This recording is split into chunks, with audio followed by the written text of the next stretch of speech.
Hello,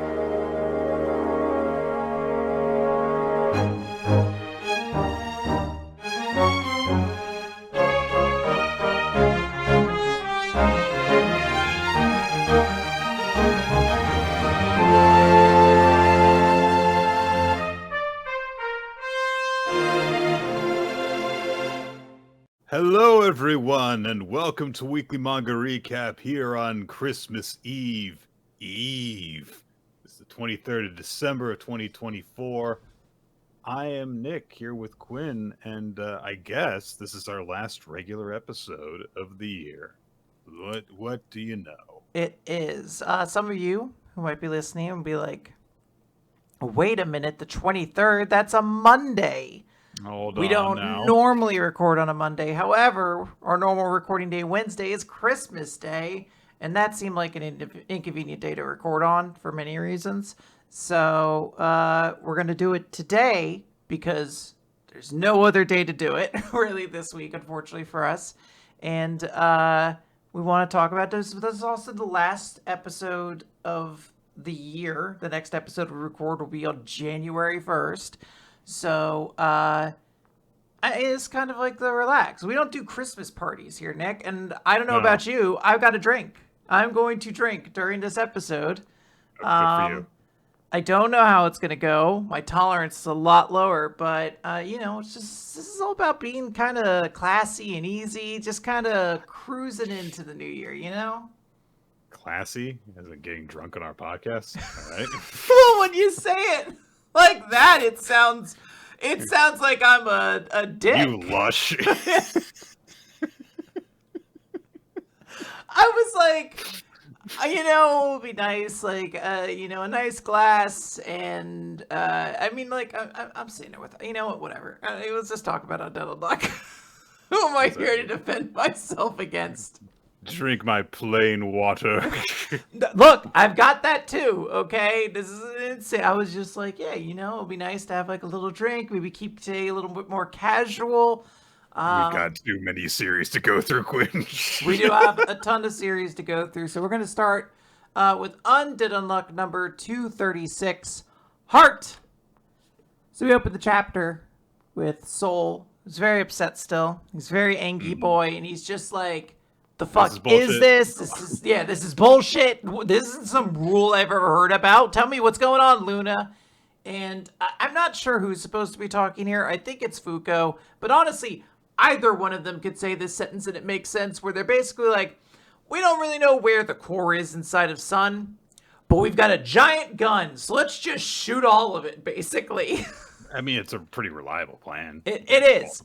It makes logical sense. So they're going to fire this big beam, but we have Soul, he's still real angry. He's just like, no, you guys don't get to do what you want. We are the rules. Whatever we decide, you have to live within the confines of it, and we will not approve of any rule like that.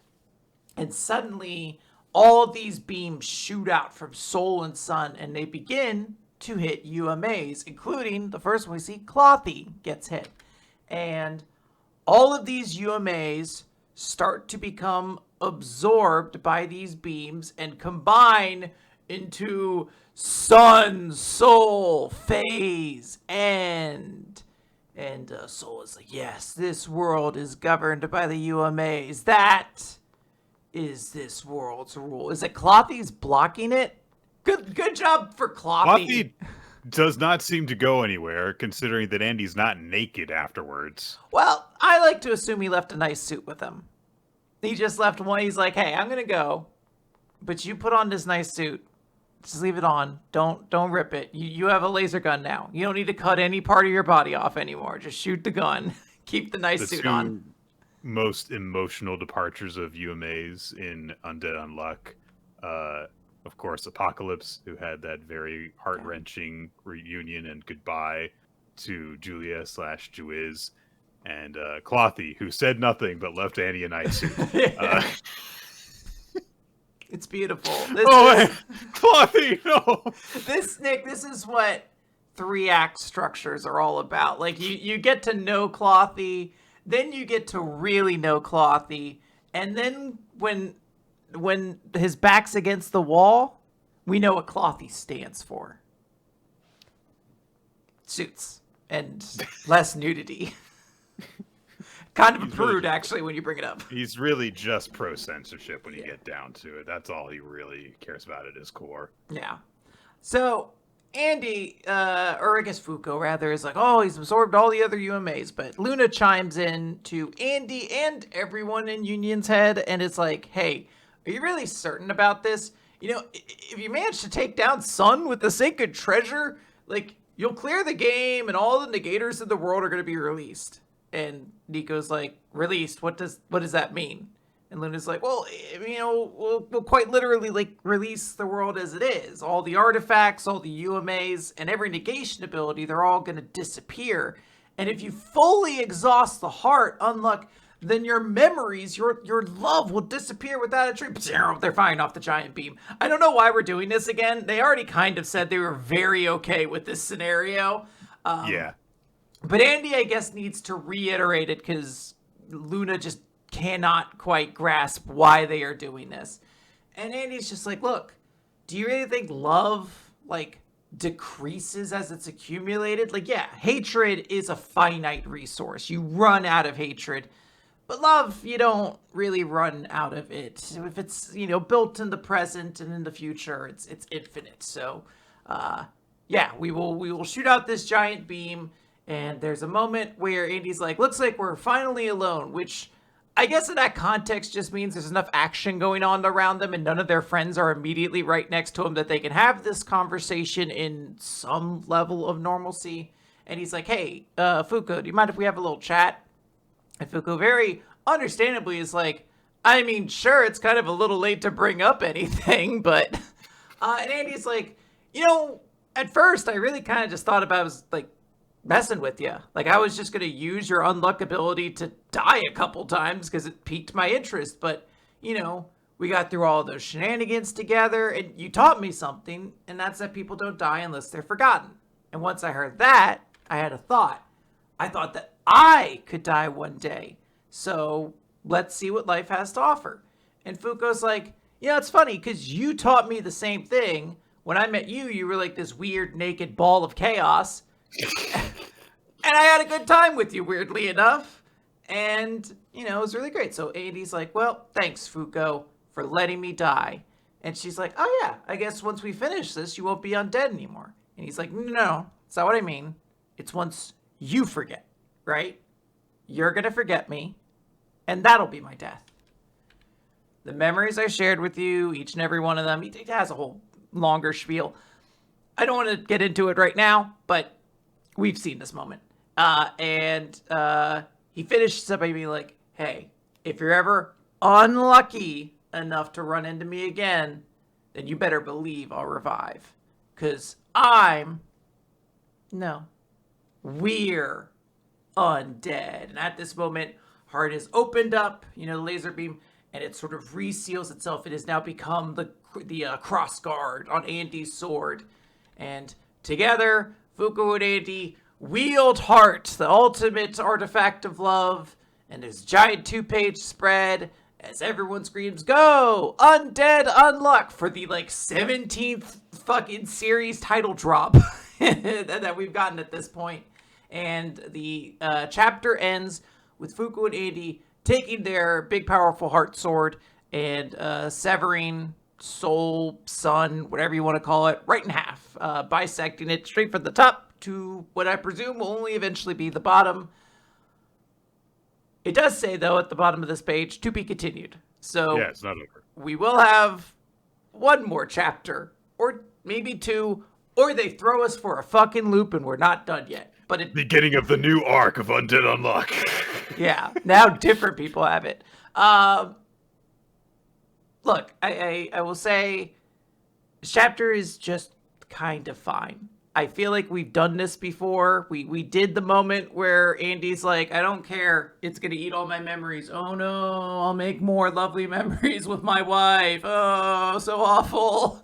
But also just I have not been deprived Fuko and Andy heartwarming moments in this series. If anything, these two have kind of obnoxiously had too many moments in this series. So spending a moment, I understand why we need to. They're the main characters, etc., etc., etc. Their love should be the one that wins the day. Blah. I don't know why this chapter didn't also just end the series then. Like, I guess it's cool that we'll have a conclusion chapter to show what's changed in things, or, you know, however many chapters we end up getting in all of this. But right now, I thought this was just kind of, like, unnecessary. Like, if you cut... Unnecessary. Yo! I just feel like if you had cut, like, at chapter 235 and then you go to chapter 237, you cut out 236 altogether, I wouldn't notice. I'd be like, yeah, that's okay. It's weird they didn't have another moment for Fuko and Andy at the end, but they really need another one because they've been sharing moments throughout this entire series to the detriment of the rest of the cast. Yeah, it's a very odd thing because we have this whole thing that's gone. So we had that moment a few chapters ago where we said, like, oh, it's the whole union. That's what's been the key. And then it's like, really? Is it? Because it sure seems to be all about Andy and Fuko.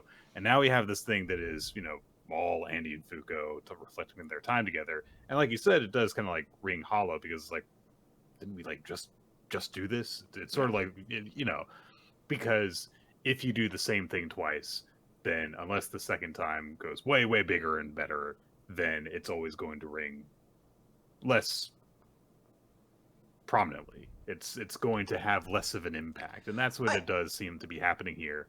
Also, okay, go ahead. I was gonna say I don't even have an issue with us having another Andy Fuko moment. I'm fine with that.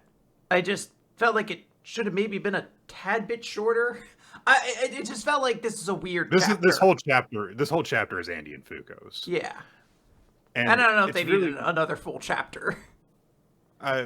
I will say, as someone that has kind of checked out of the series by this point for a few weeks now, that the last several page turns, very enjoyable. Sure. I like all the 2-page spreads that we get. The first one where it's this, you know, site of a massive battle with all the different members of Union fighting the cores and stuff. The one where they're unleashing Heart and all the different members of Union are, you know, behind them. And then the last one where they form the sword and they cut the core in half and everything. They're all very, very nice individual images.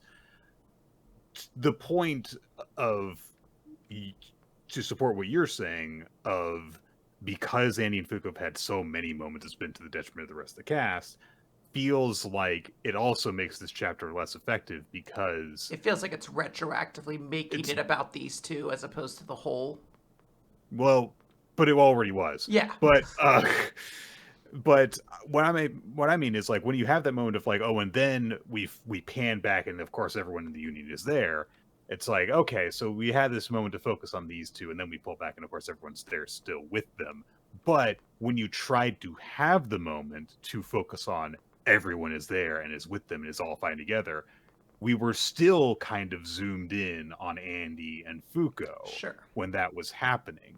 So there's not really a contrast or a symbiotic relationship between those two moments. It feels like they're just the same moment, but with different labels on them.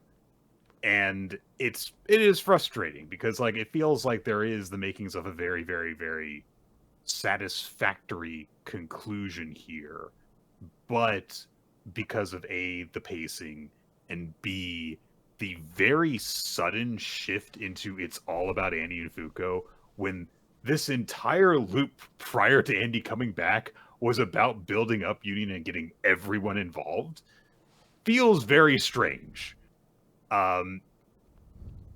We'll have a bit of time, I'm sure, in a few weeks to look back on Undead Unluck and maybe see if we can put it all together. Well, I want to talk about that to a certain extent as well. Not too long, because we have a bunch of manga to talk about. But next episode is going to be our year-end recap. And I think I am going to approach it as though this is the last chapter of Undead Unluck for the sake of discussing Undead Unluck as the year goes on. I don't want to have a segment next year where I talk about the last chapter of Undead Unluck that comes out in context to nothing else before it. It's relevant. It's okay. Ninja will include it in the recap to make me figure out how many chapters of Undead Unluck were at the beginning of the year. Hey, we both get to look stupid now. Hey. But that said, I still do think there's a very sweet moment. The sentiment of just like, you're my death, Fuko. Whenever you forget about me, whenever you're gone, that is the death of Andy. And in a way, with Andy being this undying sort of revenant who just continues to persist through, I don't even know the terminology because humans aren't meant to have it, but billions of years. For him, his context seems to be entirely applied to how other people view him. So much so, he literally has a separate alternate alternate identity created just for the other person he interacted with. So I do like that sentiment of him being like, look, whenever undead goes away or whatever, who gives a shit? That's one thing. My real death is you, because you are the one person who means more to me than anything else, and that is where Andy goes. And I like that sentiment. I see that whole thing, and I see how it could have been effective, and I don't know. I feel like it requires an emotional investment that I don't have anymore. That's fair. Perfectly fair. But let's move over to Blue Box. Blue Box. It's chapter 178. Thanks. I, for whatever reason, really enjoyed the opening of this chapter, which features Chinatsu's father stuck in traffic, and he's, in a cab going to Chinatsu's game, and the cabbie is just, like, talking, and talking about how traffic is worse now since there was construction in the 2000s, and things used to be better back then, and now... This guy, I've never felt so, like, connected with Chinatsu's father to be like, you know what, I'm just gonna walk. I gotta go. Like, I would want to leave that car too. Like, beyond the fact you're already like, I can't miss this event, you just be like, this motherfucker will not stop telling me about the fucking local history of this town I didn't grow up in. Just like he starts talking about the construction, then he starts like, there's a mall nearby. Someone famous used to live here. I don't remember what show he was on. Let me see if I can remember it. Get out. Don't you remember? It used to air on Sundays here. He's like, I don't live here. Okay? I don't know. We traveled for this game. Like, and obviously, like, the dramatic, moment is Chinatsu's father is reflecting on time that he wasn't there for her in her important games when she was younger and stuff. Obviously, that's the big emotional thing. But the way that it is framed, it does seem like he just got out of the car because of that driver. He's like, I can't. If this motherfucker brings up one more thing, he's like, there used to be a stoplight there. Now it's just a stop sign. They say it's because traffic wasn't bad enough, but it seems pretty bad today. God. Just talking about nothing. Just nonsense. Here's a very cute image of Chinatsu as a little kid with like a shirt that's way too big for her, being like, I'm gonna score so many baskets because you're coming to my game tomorrow and stuff. And he did go to the game, and then he got a call for work and didn't watch her make a basket. It's like, aww. And as he reflects on that, Taiki comes running up. And again, calls him father-in-law. He's like, don't call me back! I really do like, he's starting to get more angry and vocal about it. He's like, bitch, if you keep doing this, I will strangle you. I'm sure that his name has probably come up before, but he is addressed as Fuyuki now. So that's probably easier than saying Chinatsu's dad the whole time. So Fuyuki, I think I'll try and remember that. So you could also call him Mr. Kano, but I would get confused and call him Mr. Kano, like Mortal Kombat. And I don't want the red dragon to be operating here, or the black dragon. I forget which one's which. One of them is cool, and one of them sucked shit and had nothing but losers as part of their group. Taiki, of course, has come in order to find Fuyuki and lead him to Junatsu's game. And he's Fuyuki's like, I told you didn't have to come and get me. And he's like, I can't sit still right now. I need you there, so that you could be cheering on Chinatsu Senpai. I want you there from the start of the game.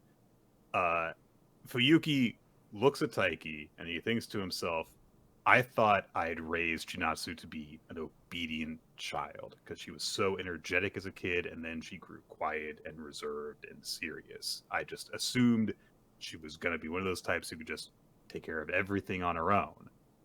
So I didn't think that she would be the type that would show her emotions like that. And he reflects on the conversation she had with Taiki, and we find out he was there from the very beginning of it. He overheard the whole thing. Yes.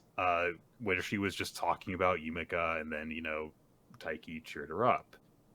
And Taiki's like, hey, come on, we gotta go. We gotta run faster. Have you been keeping up with your workouts? No, I haven't. Nope.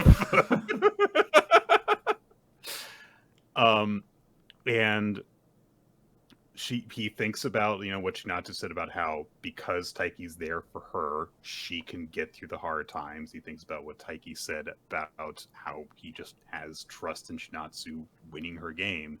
And he thinks, is it because of this kid that she can, take care of everything? And they make it to the game. He's all out of breath and stuff by the time they get there, covered in sweat. But we get to see on the very next page, Chinatsu's team all lined up and ready to go. They haven't missed the game. And it's interesting because there's like 3 characters on this 2-page like, spread that I recognize. Nagisa! Their black-haired friend that Nagisa's with sometimes, and I assume the other 2 are their teammates. That'd be great. They're just like, actually, we're a 3-person squad. Every so often, 2 extra players do show up for the tip-off, though. It's like those bands that have touring members. So, but as they're getting ready for the tip-off, Yumika approaches Chinatsu and says, hey, I'm glad I get to battle you again. Because last time, ended on a really bitter note, so let's do it. Let's finish everything here. And then she says, thanks for getting me back into basketball. Aww. Immediately, Aimee starts off with the ball. It passes it to Chinatsu. Yumika guards against her, and she passes it off, and they manage to score first by passing to the open man. Then it goes to Yumika, and she passes it off to one of her teammates who misses. Yumika scoops up the ball. Chinatsu goes to guard her. And in a sudden flash, Chinatsu sees Yumika as a little kid when they were rivals growing up. And Yumika just seemed so much better than her at everything. So Yumika darts around her and just has a nice, easy layup.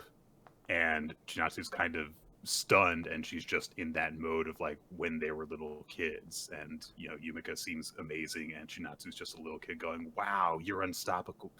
Just doesn't even consider her a competitor, just admires her and idolizes her. And that is the start of our game. See, it is a sports manga, Quinn. You got to take these little bits as we can. They are precious. I do think the last page, though, is one of the more incredibly done moments. Like, I don't particularly believe that this series really functions as a sports manga all that well. But there are moments where it does what a sports manga should better than most sports manga, to be honest. This is one of the cooler moments of like, hey, these were 2 kids who were teammates at one point in time. So Chinatsu's admiration at how incredible Yumika is was like, it was astounding. It was child-eyed wonder. Now they're opponents. And she's still marveling at how good Yumika is. But now she knows she's her opponent. So she doesn't want... It's not like wide-eyed wonder the same way. Now it's like, what do I do against this? Like, how do I have to stop this, basically. And that part of it is really, really good. Something I didn't notice before, and I wonder if this has been the same detail in previous chapters. Chinatsu's wearing number 4, and Yumika, when they were kids, wore number 4. What number does Steph Curry wear? Isn't that her favorite I player? don't freaking know. We got it, Nick. We have to look this up. What's I'm guessing it's Steph 30-something. Curry's number? Nick, we're about to find out right now. It is 30. So It's 30 exactly. Okay. 30 exactly. So with that in knowledge, with that going in, you probably are correct. It is probably after you, Mika. Okay. So it's Brett Favre, everybody.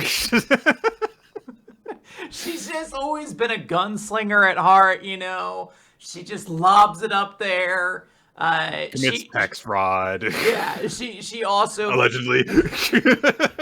she also feels that Aaron Andrews has been getting has had to do things too good recently. She's got some real issues with her. Yeah. Good chapter. It's fun, sweet. Oh right. Gross. Nothing against Blue Box except for the fact that it precedes Boruto to Blue Vortex. Oh my god. Chapter 17, Wild Beast Cubs. I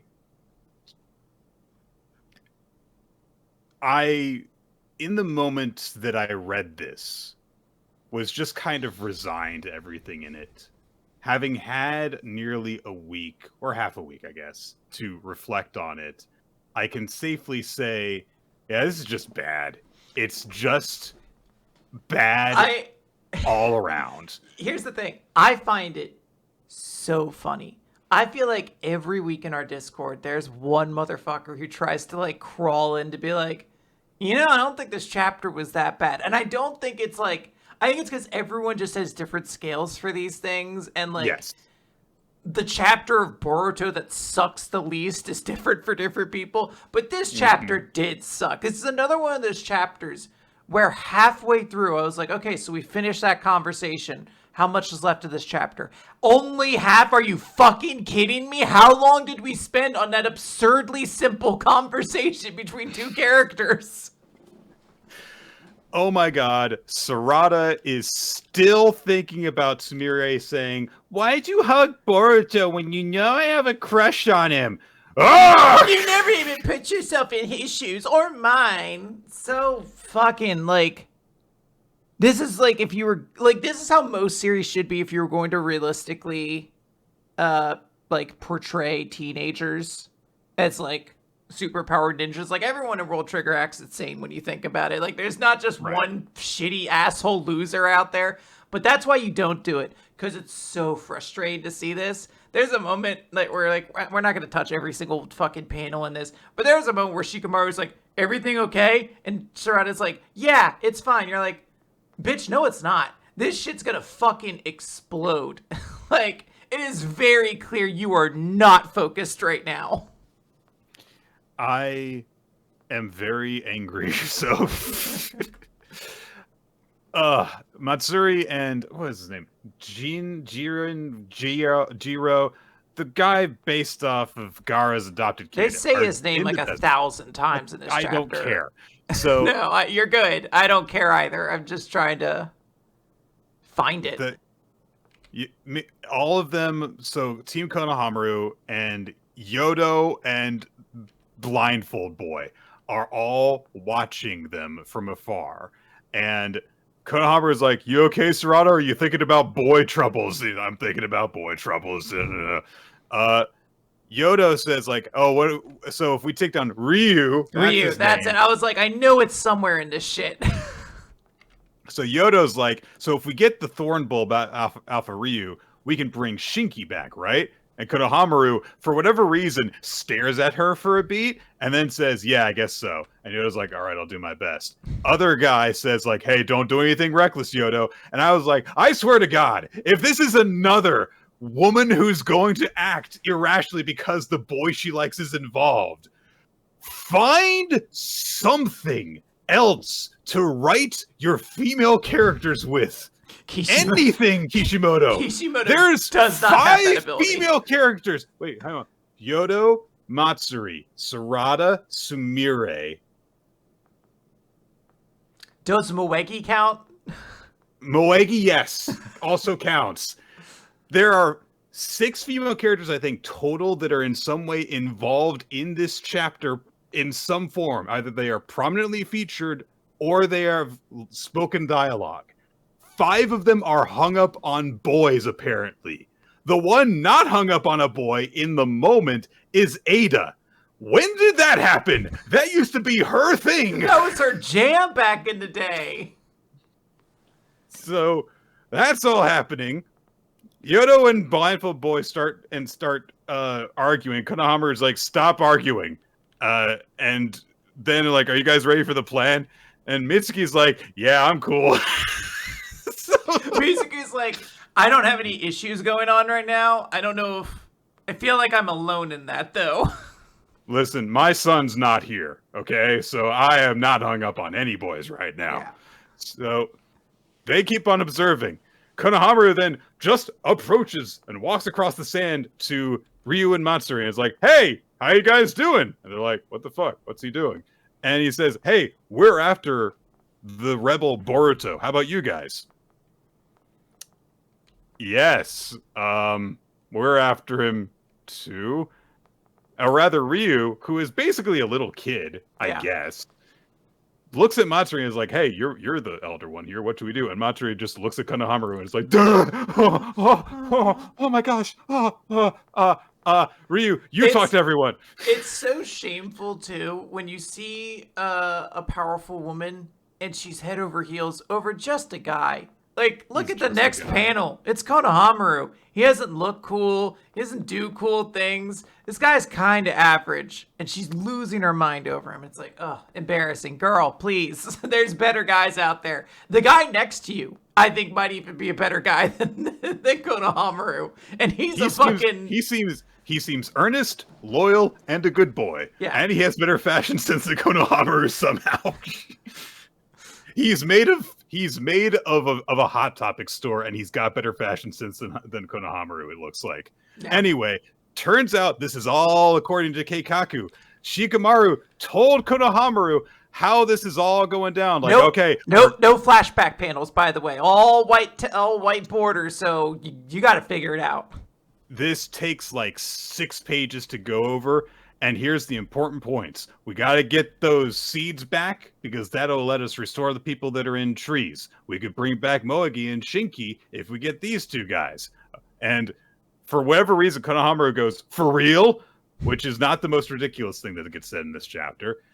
Shikamaru's like, if we don't get the bulbs, they'll keep resurrecting. And then Konohamaru is like, wait a minute, you mean that Hidari is still alive? Yeah, probably. Okay. So then we need to subdue the divine trees and collect their thorn bolts. Stop. You said it already. You're not a video game.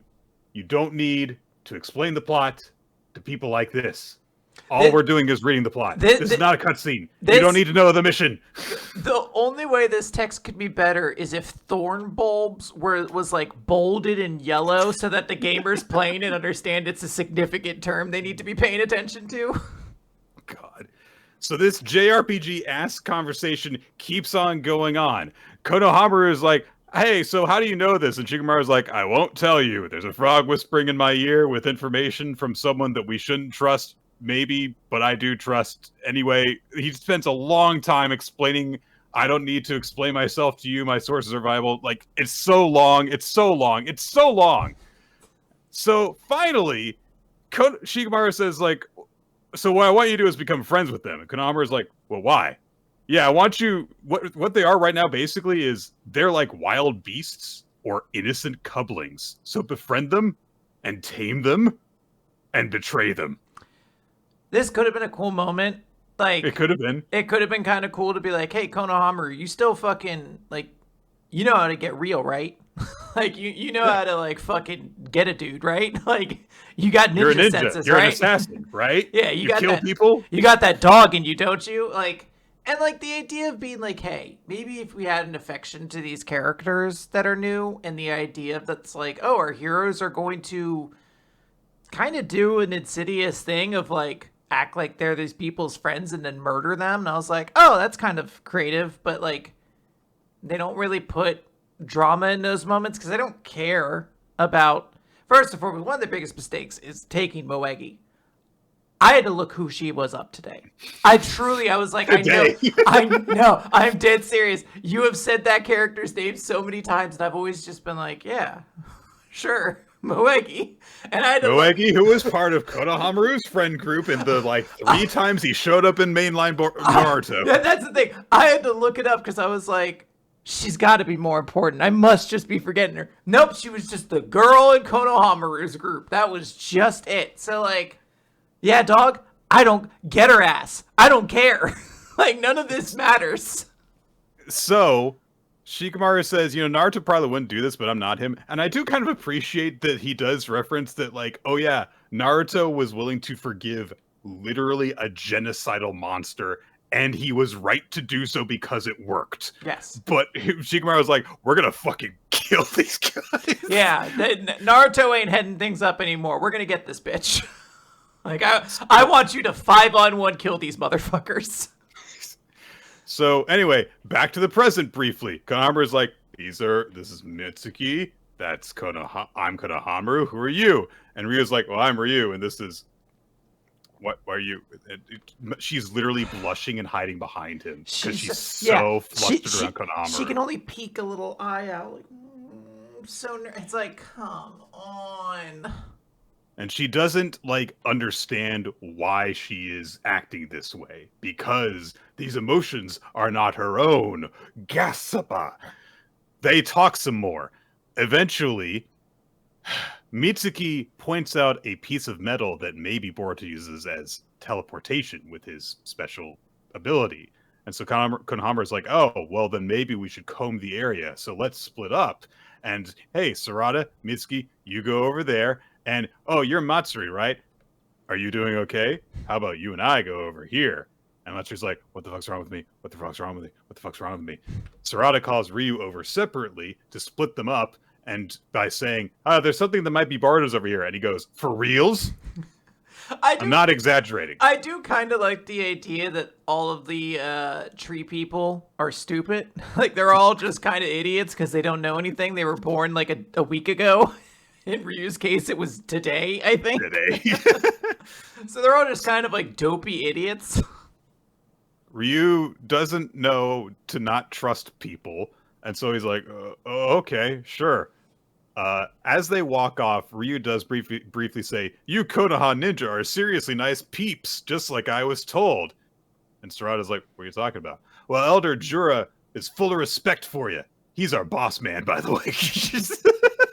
I was planning to murder any ninja I ran into, but you guys are really nice. So that all happens. And then we get more flashback. Shikamaru says to Konohamaru, by the way, do you know why you're Matsuri's target? It's because she likes you. Just with no sense of ceremony or delicacy or anything. He's just like, yeah, by the way, Matsuri likes you. So... Well, yeah. It's this very dopey, I guess that they have to have this conversation, which is look,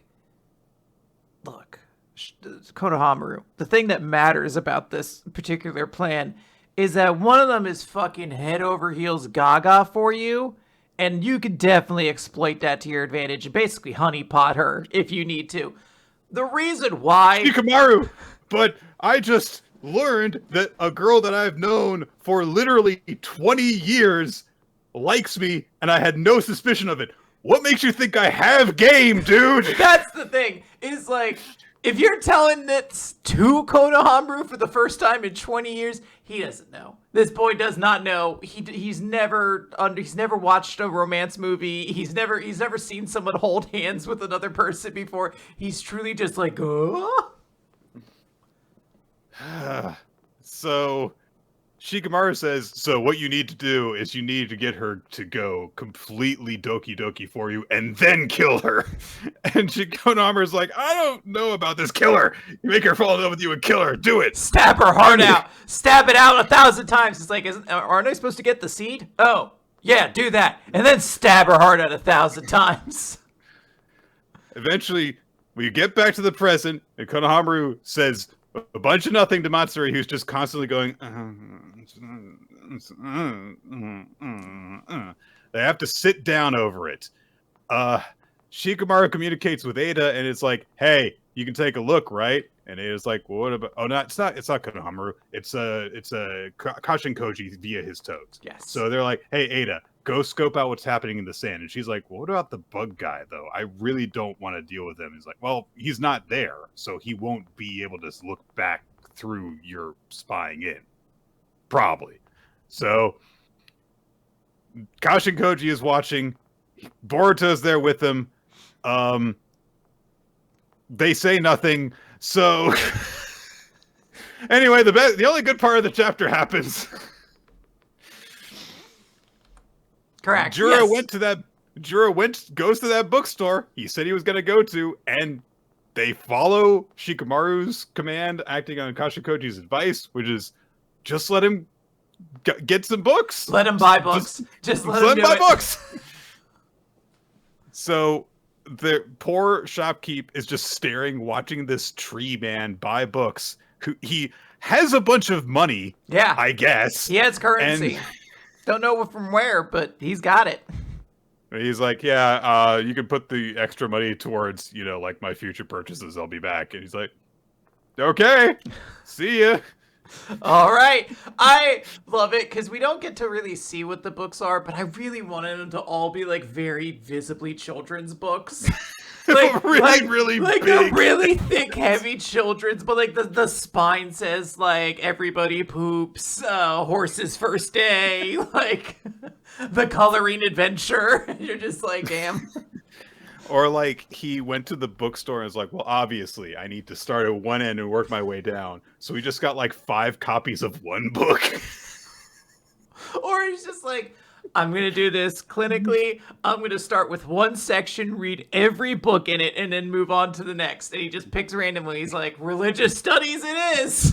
All right. He's just reading the Bible 17 times in a row. Every single time he comes in, he just like absorbed an entire new topic and is like really working hard to work it into the conversation naturally. He's like, frittatas can burn quite easily, but are one of the most versatile breakfasts you can have, really, when you think about it. We were talking about murdering ninja, Master Juro. Yeah, I'm just saying it's easy to murder a ninja. It's much like it's similarly easy to, burn a frittata if you're not careful.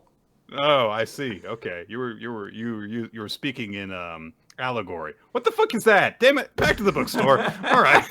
He's gonna get going. He's like, guys, I ran into something I don't know. I have some in-store credit at the bookstore from the wad of money I dropped on the table, so I'm gonna go learn. Oh my god. Anyway, the chapter ends with Kawaki confronting Amado. He pushes him up against the wall and stuff, and is like, "Let me have my powers." I don't know. Look, I will say this one thing to the chapter's credit: if this was meant to humanize or make the tree people quirkier and more interesting, it did succeed in that. The fact that they are characterized as being weird children and thus they are naive about a bunch of things and so they're just more weird than malicious is a different sort of take. I wish that there had been more of an indicator of that from the beginning, though, because Jura, up until he started going to the bookstore and stuff, seemed very fucking evil before that point. But I don't know. Like, it feels like this is something that isn't brand new, but feels like it wasn't really the plan until like 10 chapters ago. And this is a 17 chapter old part of the story. Yes, I agree. My main takeaway is just this chapter is very poorly written. It's pretty bad. There's like a 20-page conversation in it that I feel like should have been 3 pages. It should have covered everything a lot faster. But audience, we love Boruto. We love it. It's a classic series for a reason here. Make sure to vote for it in the WMR Supplementary Awards because we're going to be doing those. This is just a quick little pitch. Ninja X3i, who helps with the show, is going to be running a couple polls right now. You can find the polls either in our Discord or at WMR Votes on BlueSky. And you can help us decide what are going to be the series we talk about. Currently, people are talking about who's the most improved from this year, who had the best fight from this year, and what's the best WTF moment? Is there one in Boruto? Are we forgetting one? We need your help to determine that. So Yeah. go check that out. And I've run out of things to say. Kaiju number 8. Chapter 119. Kafka has fully bonded with Kaiju number 8. He takes on the grudge spanning 400 years and is just totally on board with it. Let's go kick that ancient Kaiju's ass. In the actual real world, Kaiju Kafka's body twitches, and Mina is right there next to him, which, makes sense. Her weapon's been destroyed, so she might as well try and tend to him. She gets on the radio and is like, hey, what are Officer Hibino's vitals? And they're like, we don't have any. It seems like he's dead.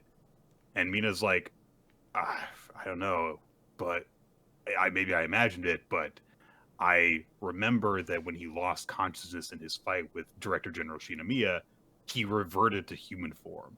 He's still transformed after all this time. I'm sure he hasn't given up. Oh, you don't know the half of it. But anyway, this whole time, Narumi and Hoshina have been fighting against the ancient kaiju and have been pressing it. But they're starting to reach their limits just from the fact that they've been fighting for so long at full power. The key to the battle is Narumi using number 1's retina, and he is using the signals to fend off attacks, but he still is not able to land a sure hit. It seems like he should be able to do it, and then he can't. And he says to himself, on top of that, my future sight doesn't work when multiple futures unfold. This thing still has more to it. And as he looks at the ancient kaiju, he gets a glimpse of all that dwells within it, which is mostly eyes. He is stunned when he gets this glimpse. Data is transmitted from his numbers weapon to the controllers, and they're like, oh my god, there's hundreds of signal sources within this body. That's absorbed hundreds of kaiju. So, which means not only is it really strong, but also number 1 can't read all those different signals all at once. Hoshino launches in with a big, or rather, Nuri launches in with a big slash, but it gets blocked. Hoshina comes in and manages to hit a grazing blow, and he's like, all right, our efforts are paying off here. We can do this. They start to talk trash at each other to kind of encourage each other on. The big battle cries, "Gah, blah, blah!" But as they're coming in, Narumi starts to overheat. Black ichor is starting to come out of his eyes, and so everyone's like, oh shit, he's at his limit. But Narumi just grins and bears through it. His body gets slightly more kaiju-like, with one of his eyes going all electric-y and stuff. And everyone's warning him, like, you're gonna fry your brain. And he's like, who cares? Who cares? We're at the final fight, I guess. We gotta fight this thing. I gotta do everything I can. And he's like, this is like what happened with Director General Shinomiya. I'm the go-between. If I meet my end today, the next soldiers in line are more than prepared, so I've got to buy them time as much as I can. Even if I only buy them a second, I've got to grab as much information I can from this thing. And then I'll take the baton and pass it just like it was passed to me. And as he thinks that, he goes in for a big overhand strike and gets a hand in the heart. So, that didn't go too well. Oh. Yeah. Bummer. Hoshina gets bashed aside by a weird tendril thing, but Narumi is not quite down yet. He has collapsed with, a limb in his heart. The ancient kaiju looks at him and starts to do the bisecting laser blast. And just as somebody is calling out, for him and worry, Narumi says, I passed it. He looks to the side, and of course, Kafka is coming. He comes right in, and he just fucking gazelle punches the kaiju right in the ribs. And that is where we leave off the chapter. Kaiju number 8 ends the year with Kafka throwing a punch. Cool. Yeah, my enthusiasm for Kaiju number 8 gets lower with every chapter. Like, I'm truly at the point of just like, if you're gonna end, just end, because like I don't give a shit anymore. Quinn, we're still in this fight. Look. All right. Spy Family, mission 108. Hey, so Yor and Anya went to go and see a fortune teller. They went for the kind of like not so reliable fortune teller, which it turns out is Melinda Desmond, who is shocked to see her friend Yor there. Yor is just as shocked to see her there. So Melinda's like, yeah, I was here to help out, the Lady Patriot Society. And then she's like, you can't tell anyone about this. So few people, even within the society, know that I like dabble in the occult. And if it came out that a woman of my standing did so, it'd cause so much trouble for my husband, for my family. So, and look, I know I shouldn't be doing this, but it brings me comfort. It's been an interest of mine for a really long time. I have always believed in like destiny and mysticism and ghosts and UFOs and telepathy. And Anya's like, oh shit. But she feels ashamed because it's like, it seems like little kid stuff and she's, a mom. And Yor says, I think that it's nice that you pursue what you love. I'm not going to, cause any problems for you. I don't have any hobbies and I kind of envy that you have one. And Melinda's like, oh, thank you. I'm glad to hear that. And I guess you're here because you're a fellow believer, huh? And Yor's like, no, I'm here with my daughter. This poor woman. She needs a friend desperately and badly. Yes. But Anya says, oh, I want someone to tell my fortune. And so Melinda says, oh, okay. What do you wish to know of the future? And Anya says, well, I want to know how to be friends with Scion Boy. And Melinda realizes, like, oh, you're saying Scion. So, are you talking about my son, Damien? And Yor brings up, like, oh, yeah, we were at the festival with him. And she's like, oh, my God, my son's here. What is he doing here? I'm so mad at Jeeves. And it's very awkward. And it's because she has such agitated and mixed thoughts, and Anya is privy to them. So she's like, oh, I'm so glad he's here. I hate this, because of the situation that she's in. I think this chapter helped a lot to really cement her mindset, though, because last time it did feel like so back and forth, like immediately contradictory, because we know about her thoughts before. She read her Melinda's mind back when the bus incident happened. So this chapter, I felt like went a good ways towards making it a bit clear where she is, where she does like Damien. But she's just got an issue with her husband that basically keeps her from expressing anything. And, she's thinking, like, I wish Damien wasn't here. I wish I got to go to the festival with him. It's like, They do the fortune. We'll come back to this. We'll come back to this whole thing. Because Nick did research. Wow. With his wife. I was going to say, I'm very curious about tarot because I want to know more, but the best part is when Anya's like, what does this one mean? She's like, I don't know the minor arcana. I shouldn't have put them in there. The key to the whole conversation when she does the tarot reading, because she spreads all the tarot cards out, she flips them over, she puts them in, a 7-card spread in a hexagram formation. And Anya's like, ooh, a card battle, because she's thinking like it's going to be a trading card game, which is amazing. She's like, go, giant soldier of stone. Destroy the moon. That's not how that card works. And the moon explodes. She's like, oh shit, it is. Every game, the giant soldier of stone can do that. So she's like, oh, well, the card representing your present is the 4 of Cups, which means, I don't know. I'm sorry. I shouldn't have included the minor arcana. I don't know them very well. That's what I love, because I was like, I have a vague understanding of what the major arcana stand for, but the minor, zero idea. So she says as well, oh, this one's a bit clearer because this card represents factors around you. Death. That means the Grim Reaper is there beside you. And Anya looks over at Yor. I love her eyes, too. Like, whoa. It's like, girl, you know what your mom does for a living. You read her mind. And then she says, this one is your future. The star, but it's reversed. So I suppose that means that for all eternity, you'll never earn another Stella star? So... But she's like, I don't know. Maybe it's, I don't know, because like, maybe it's the opposite. She doesn't know.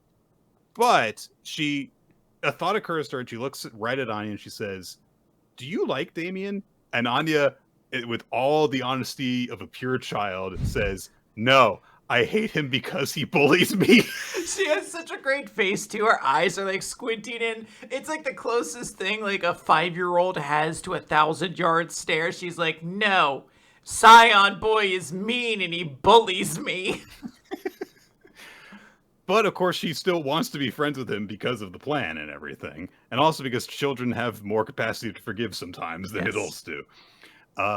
So Melinda thinks to herself, like, this girl probably knows my own son more than I do, and like, I'm not able to be there for him when he needs me. It's all because of my own worthlessness. I don't know. I can't go on like this. I gotta face him. I gotta make things right. And then an image of her husband's fucking crazy ass eyes just appear in her mind, and she tenses up and breaks into a sweat just thinking about him. And all of her thoughts, which Anya can read, are, I can't possibly go against him. I can't do that. She's also worried about Damien, but they're just completely overwhelmed by how fearful she is. And also, she even like has thoughts of like, why am I even doing this? Fortune telling is worthless. What am I doing here? So all the things that bring her joy are getting oppressed by her fucking awful, evil husband. Yeah. Yor tries to comfort her a bit, and she just kind of makes excuses like, oh, maybe it's just exhaustion. And then she says, like, I can't tell her that I'm scared of my own husband. And Anya thinks like, oh, is she being bullied by him? It's like, yeah, pretty much, Anya. Yeah. Seeming like it. So Melinda like scatters the cards, and she says, I'm not feeling well, so I'm gonna go home. And so Yor says, okay, well, can we walk you home? And so Anya thinks to herself, like, I feel like I've felt this feeling before, regarding what Melinda's going through. And Yor does reach out to her again. It's like, hey, can I get something from you? We cut away from them, and elsewhere in the fortune-telling tent, Damien and his friends are using a Ouija board, and they spell out, the Sneeg civilization. That's what our next history test will be about. Ha ha! And Becky's like, oh my god, I told them not to believe in that junk. They're so stupid. Anya and Nora get back. Anya says, yeah, she said the Grim Reaper was right beside me. And Becky's like, that's terrifying. And Nora's like, it's not true. I'm not the Grim Reaper. I never use scythes. Like, well, you got us there, I guess. Becky says that her fortune teller told her to stop pursuing older men, to which she says, what a total fraud. She wants to know what Anya's fortune teller told her about love, and I love that you can see in the background Damien being like, his ear grows really big. What? Love? What? And Anya says, she said if I get invited to his house, everything will be great. And Damien just says, who would ever invite you to their house? Becky's like, didn't say it was you. What's going on, my guy? But I also like that her mom is like, I don't remember her saying that. And Anya's just like, shut up, Mom. You're ruining my plans, my friendship plans. My well-constructed plans where I lied. Lloyd is thinking to himself that he's going to try and slip away, but Anya realizes like, oh, he doesn't know that like Melinda has already left. So she's like, oh, I wish that we could just go on like this forever. And Lloyd thinks to himself like, I mean, it is true that this is actually a really good information gathering opportunity. So he just keeps on working. By the end of it, he's exhausted himself, sprucing up with people and schmoozing with them and getting information out of everyone. At some point, Anya got a mask. She has a mask now that she's very happy with. Really cute goat mask. It's very cool. Also, the implication does almost seem to feel that Lloyd spent hours talking to the butlers. Like, I'm sure he, like, it is schmoozed. So late. I'm sure he schmoozed with other people, but it does seem like he spent a majority of his time with this group. Mm-hmm. So they're getting set to buy home to go home. Anya really likes her goat mask. As they're saying goodbye, they note like, oh, Anya's got a really nice mom. All my mom does is yell at people. Damien's other friend says, "That's not even her real mom, right? You shut the fuck up, kid." How dare you? Nick transports into the manga, starts pummeling this child. Don't you How ever dare say you? Damien, makes a remark of, "You're walking around holding hands with your mom at your age. How childish." And Anya, very calmly, just takes her mask off, looks at Damien, and says, "Your mom loves you too." that. Aww. It's really sweet. And Damien, of course, gets flustered and is like, "What the hell you know about that?" And Anya puts her mask back on. I know. So, take off your mask! So, Jeeves also tells him to behave. Yor agrees, however, with Anya and says, "I think that from what I know about Belinda, I think she loves you very much." He gets embarrassed and runs off. Jeeves is really, thankful for the fact that he's got, a nice friend, that he's in denial about being his friend and stuff. He and the other brothers say goodbye to Lloyd, and they depart and wave to him. And as they're leaving, Lloyd just remembers his friends from when he was a little kid, which has the implication of, oh, Lloyd hasn't had a real friend in like 30 years. That's horrible. 25 years, I guess, whatever. Anya looks at him kind of worried, and when Lloyd asks, like, "Hey, did you have fun?" She's super bright and cute and cheerful, and she's like, she had a really good time. That's not the end of the chapter. Like, we could very easily like fade off into the sunset there, but we pick up with Lloyd a day or two after that, and they're like, "Yeah, a new patient came in, and it's Melinda," and it's established that Yor told her, like, "Yeah, my husband works as a psychiatrist at the hospital." And so, she remembers what he does and helps people. And she says, like, "Hey, if you would be comfortable with it, you could see him." And so apparently Melinda thought over and decided to take that advice. And of course, this is a great opportunity for Lloyd because he's getting to have one-on-one time with Melinda Desmond now. Well, I like this chapter a lot. Yes. There's a lot of stuff in it. There's some cute moments, there's some funny moments, and there's plot progression, there's a lot of character moments. There's Anya being just a really nice kid in it too. But y'all want to hear about this tarot reading? I want to hear about the tarot reading, Nick. Okay, so two things to keep in mind. One is that the reading as is presented to Anya is facing one direction. If you do a tarot reading, however, you're also facing it. So, in my opinion, that means that it could mean an entirely different thing if you interpret it as Melinda reading for herself. So, I thought the intention of a reading, if you're not doing it for yourself, is that the orientation is determined by the person the reading is for. But then again, Belinda's a bad fortune teller. Exactly.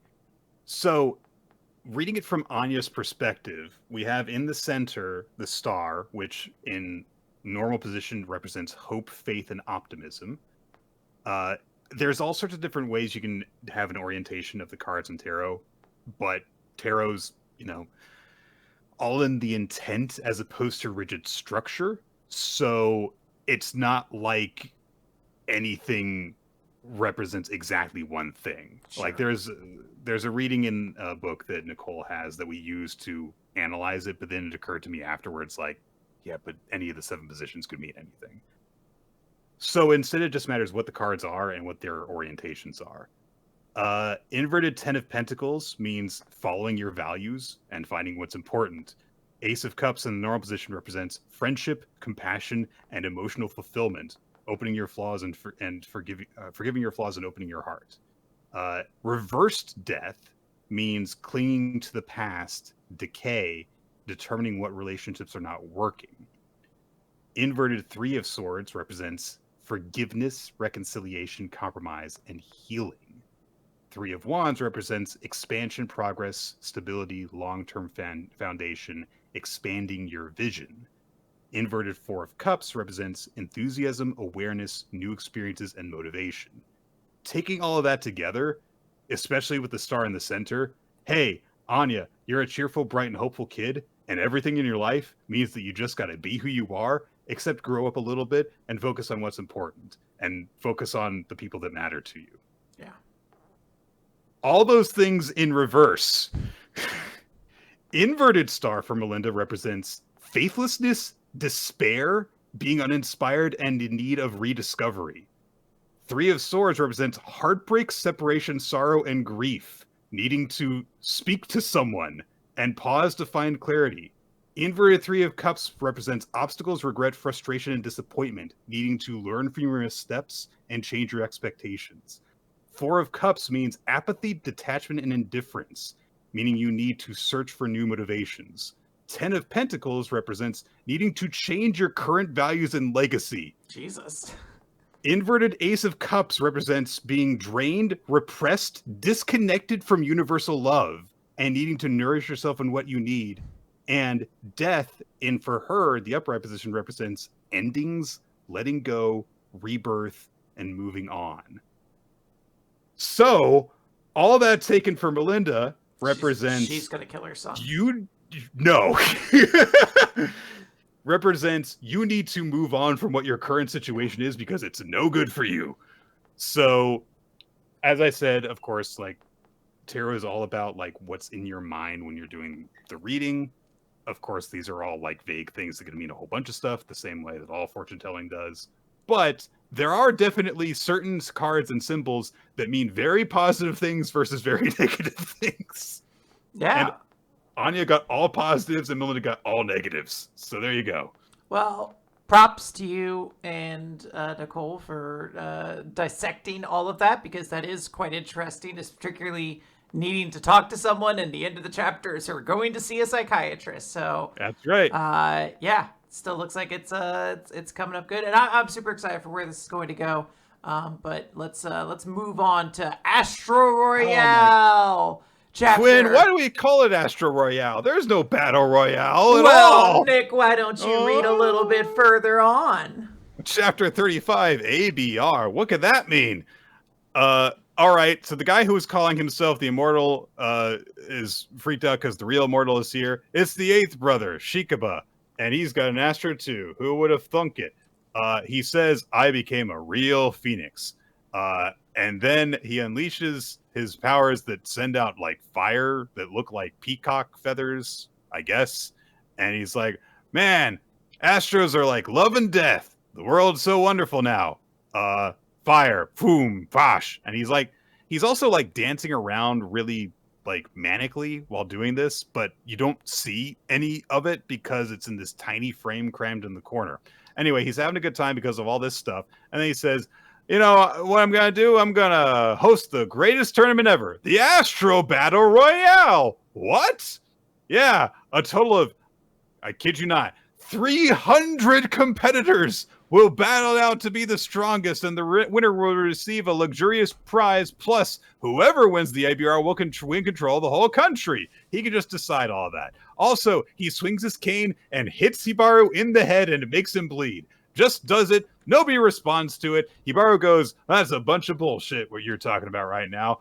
And Shikaba's like, I mean, I was planning on, like, splitting your head open. Guess you've gotten stronger. All right. Okay. Yeah, because this dude's so fast. Hibaru says this is the type of guy who just fights who he wants to fight for the hell of it. And Tarasu says he's selfish and wants attention, and he's an egomaniac who only wants chaos. Don't just describe characters straightforwardly like that. That makes me angry. Don't do that. It would honestly work if it was just Tarasu doing it, like the one who's supposed to be stoic, analytical, and like maybe a little less heartful than like his partner, the shield of the sworded shield combo. But instead, Hibaru and Tarasu both are like, hey, let me tell you what this guy's personality is like. And I'm like, Neither one of those I would have gleaned from what I know about this character so far. So, well, I guess the selfish and attention one makes sense for a character who's defined by Peacock. But I would not have gotten like, oh, and he's also a battle-hungry maniac just like the rest of us. Like, yeah, all of you are, I guess. Cool. Also, the fact that they seem to just do this thing whenever they're like together when a new character is introduced. Like it happened with Karan and Co. At the beginning of the series. It makes sense. They're their brothers. They should know them more than like other people. But like, it's not how I wouldn't introduce my brother to somebody new and be like, hey, this is my little brother. He's an arrogant jerk who only wants the destruction of, like, it's just one of those things. You don't do that. I'd immediately be like, let me tell you about this time you ordered a bag of bacon from Dunkin' Donuts, and then we just dunk on him for a while. You need that. I need them to be like, oh, that's our older brother. He's an asshole. He pooped the bed once. They won't tell you that, but he did. Also, another guy shows up, Taira Yotsurugi, the 9th adopted son. And he's there too. He's got stupid hair. And he's like, I heard about it, Hibaru. You want to be the next boss, right? You want to be the king of the underworld? In that case, you should compete in the ABR. And Shikaba tries to take another swing at Hibaru. He dodges this time, tries to punch back at him, but Shikaba's body like just dissipates into flames and he doesn't get hurt. He's got the Mera Mera no Mi. And then he's like, all cute. All the more reason for you to show off your power to everyone if you want to do that. And then he unsheathes his cane sword and holds up to Hibaru's neck and says, if you win the ABR, I'll give you my Daybreak Ore. And I'll hand over that kid's sister. The battle is in 3 days at the Yokohama Port Stadium. Also, we invited Shio. Goodbye. This fucking kid sister storyline is getting more and more infuriating to me with every chapter. Why is this kid's sister even a thing? Were they just like, we need someone in the audience. We need a fucking whatever deer guy to just react to things. But we need a reason for him to be here. So I don't know, maybe his kid sister is kidnapped or something. And I'm sure we'll find out that this guy is not a bad dude. And actually, he's been giving the kid sister nothing but candy in movies or some shit like that. But like, I am just anxious the whole time thinking like, is this poor little girl okay? We still haven't seen her. And this seems like a very dangerous part of town. Anyways, 3 days later, it's time for the Astro Battle Royale.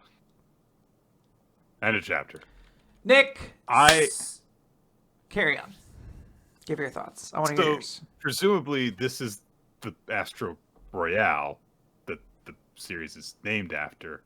So it seems like it should be a big deal, but it just kind of came out of nowhere. And also, only like a third of the established cast are here.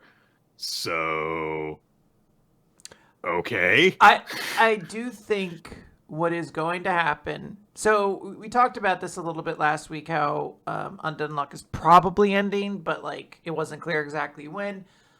I do think that the situation as is that because Undead Unluck is about to end, Hakutaku is almost certainly going to get canceled. And I think I heard that like Mission Yozakura Family might also be ending. I don't know, but I think I heard that as well. That I think this series and Kiyoshi are getting like a little bit longer to go. Like they're going to get like essentially like another month or two to do stuff before the next round of series comes in.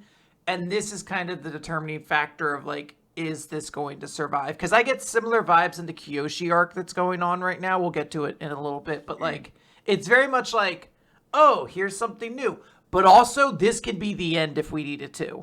Right. Like, so that's what I'm getting from here is, hey, if Hibaru wins this, then he gets everything, right? Like, he becomes the leader of everything. And his friends will get the other Daybreak Ores because, of course, they're going to. Like, that's all they're there for. So all of them will show up and they'll give him the Daybreak Ores and they'll smush them together. And I don't know, maybe he makes a big boxing glove and he punches out Shio or something. Can you imagine if that had been how every like Dragon Ball thing of gathering the Dragon Balls went? So like, we need to get all the Dragon Balls so that I can get a really big boxing glove to punch the bad guy. Dude, if you replace the start of the original Dragon Ball with me, like you replace Oolong with me, I'm wishing for like it's that comedic moment. Like I jump into the air, I'm like the world's giantest boxing glove, and then I turn and I punch the Emperor Pilaf right in the face. He's dead. He never comes back. Poses some problems to the multiverse, but it's very satisfying for me. Okay, let's move on to Hima-Ten, chapter number 24, like normal. Himari is having a business meeting with a new character, Tsubone, who is a female character that does not seem like it's going to be another member of the harem, so I'm in favor of this. She's an adult, so I hope not. She's an adult. But so that has not stopped any harem before from doing this, so... Or most harems, I should say. I shouldn't even say most. Some. I will say, I love her hair.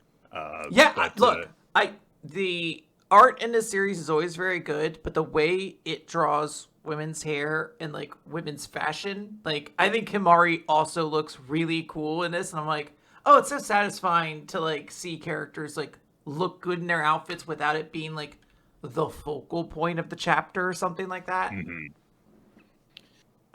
So they kind of like are finishing up their meeting, and then Tsubone kind of like makes conversation and says like, "Oh, how'd you like that school trip you got to go on? Because it seems like something nice might have happened."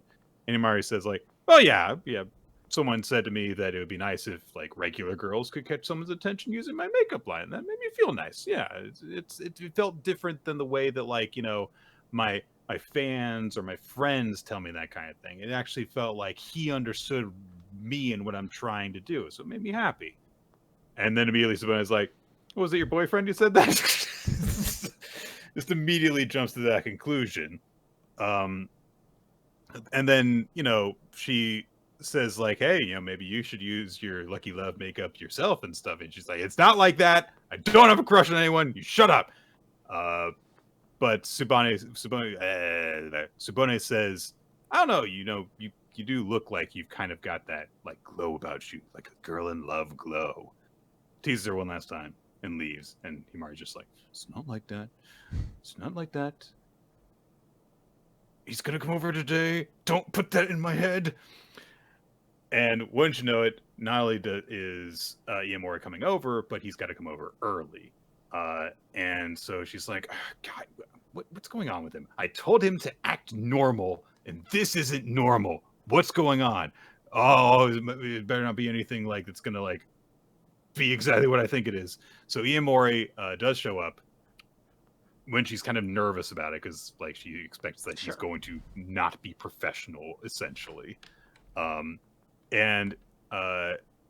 Iemori just says, okay, yeah, so you want me to just kind of like handle things like normal, right? But could we like go over like my duties as your house cleaner? He's got a little notebook, and he's got little bookmarks in it. He is prepared to have another business meeting with Himari, essentially. It's astonishing because you're like, yeah, of course this guy would, but also just like, how often do you need to fucking tab your house cleaning notes, dude? like how often are you like, I need to get back to my clients? Yeah, I'm like, how often do you need to be like, I need to get to the dusting calendar, see if I've dusted enough recently? Like, I'm like, what are you flipping to? That's why he's the professional and you're not, Quinn. That's why I'm drinking on a podcast. Hey, so he points out like, okay, these are the things that I am currently doing, and like with a particular emphasis on making box lunches for you. But as your house cleaner, there are a lot of things that I'm not doing. Like, for example, I'm not cleaning your bath.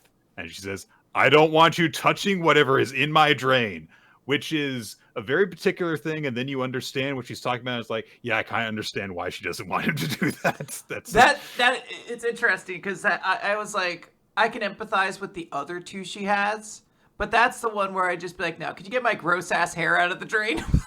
Please? I would be the same way, but I understand why she draws the line there. It is not a flattering part of yourself to clean out the drain, but like, yeah. And then he's like, yeah, I don't clean the toilet. It's like, well, yes, I don't want you cleaning up after me. No. That was the one that I was like, yeah, absolutely not. I don't. I need you to believe I never poop.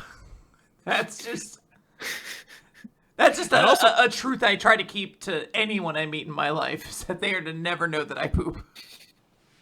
But then he says, like, also, I don't clean your office. And she says, yeah, I don't want anyone in my workspace. That's my space. Yeah, And then he brings up he doesn't do the laundry, which was his hang up, not hers.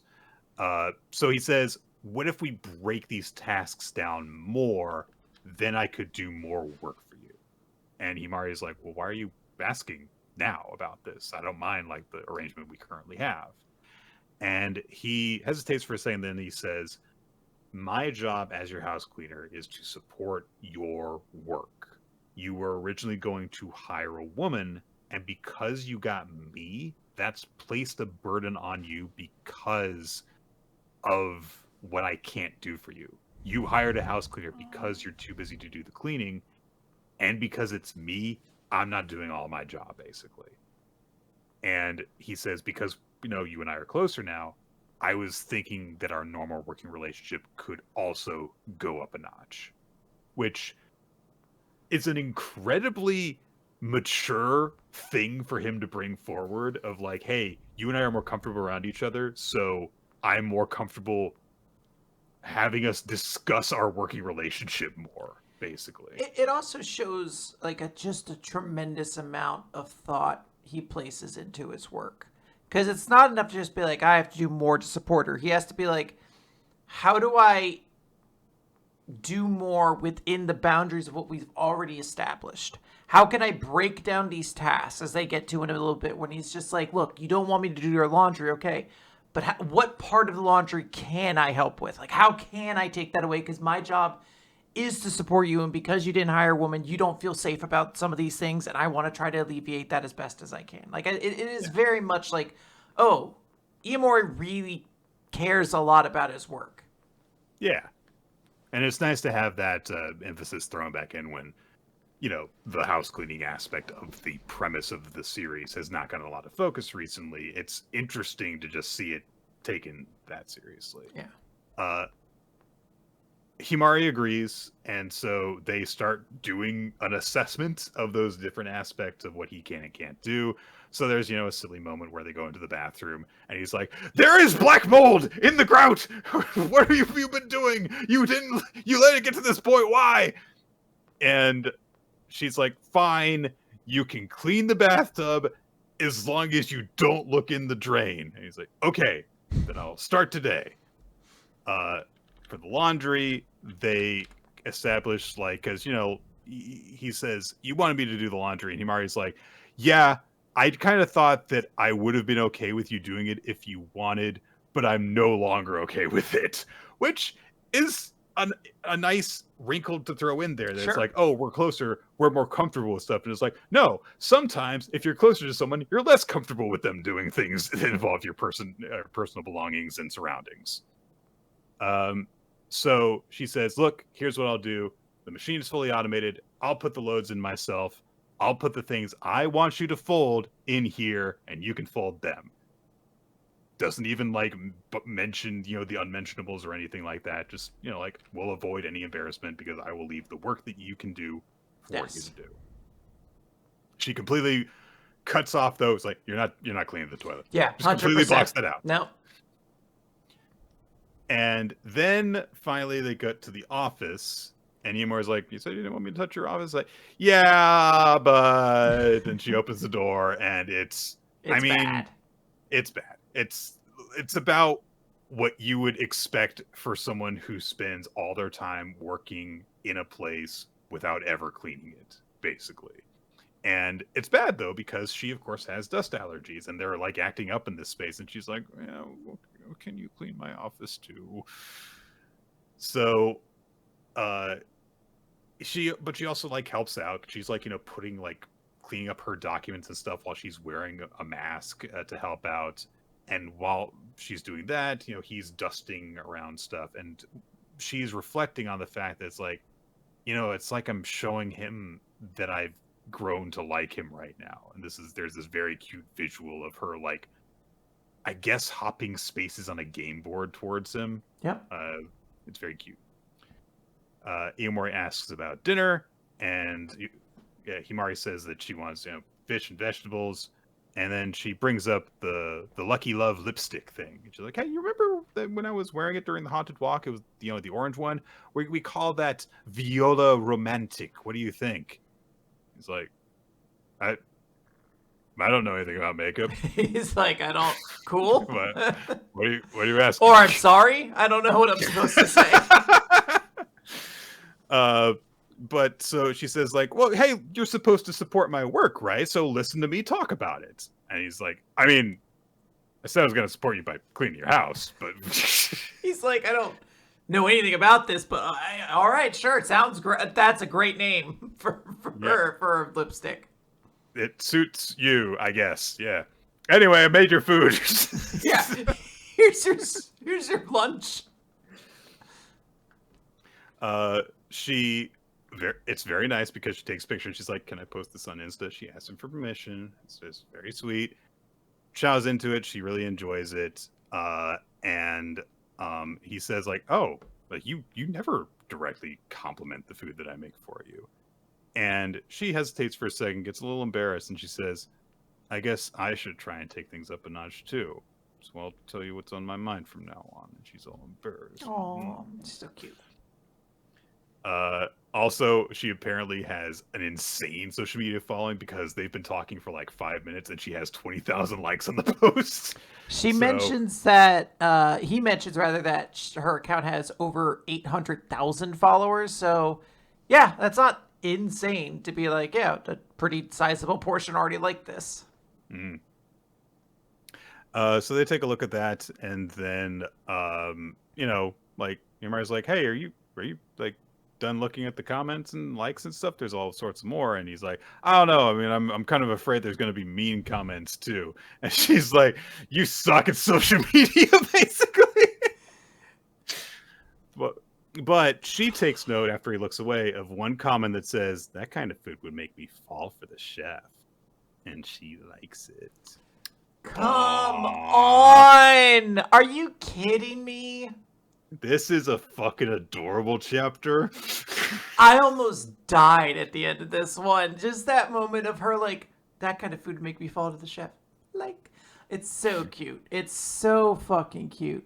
And then, of course, it's followed up with like, but it's not as though I like him in that way. And it's like, girl, yeah, that's right. You didn't like that post because you like this boy platonically, okay? Like, let's be real. As it is, this is a really good chapter. It's very cute. It's very adorable. I like seeing these two just get to talk. Honestly, that could be enough for me for 90% of chapters of Hima-Ten. It's just like Himari and Iemori just talk about their relationship and the weird lines they try to create in their personal, private, like, relationship separation. Yeah, it's not as if any of the characters we've met so far in Hima-Ten are bad, now that we've gotten to know Honoka a bit more. But Himari and Iemori have just such a good rapport, and they're just so entertaining to watch just do nothing together. Yeah. So, absolutely. But, hey, we got a very different chapter to talk about now. It's Ichi the Witch, 16th Hunt, the World Hater Magic. Last time, Ichi very dramatically introduced himself as the World Hater Magic's challenger. And then he's like, I did the thing that they said I was supposed to do as a witch. You're supposed to introduce yourself now. The entire time Aurora's like, what the fuck are you doing? Stop it. We gotta get away. We gotta run. What are you doing? The World Hater Magic says in response, I mean, whatever. It doesn't matter. Yeah, well, who gives a shit?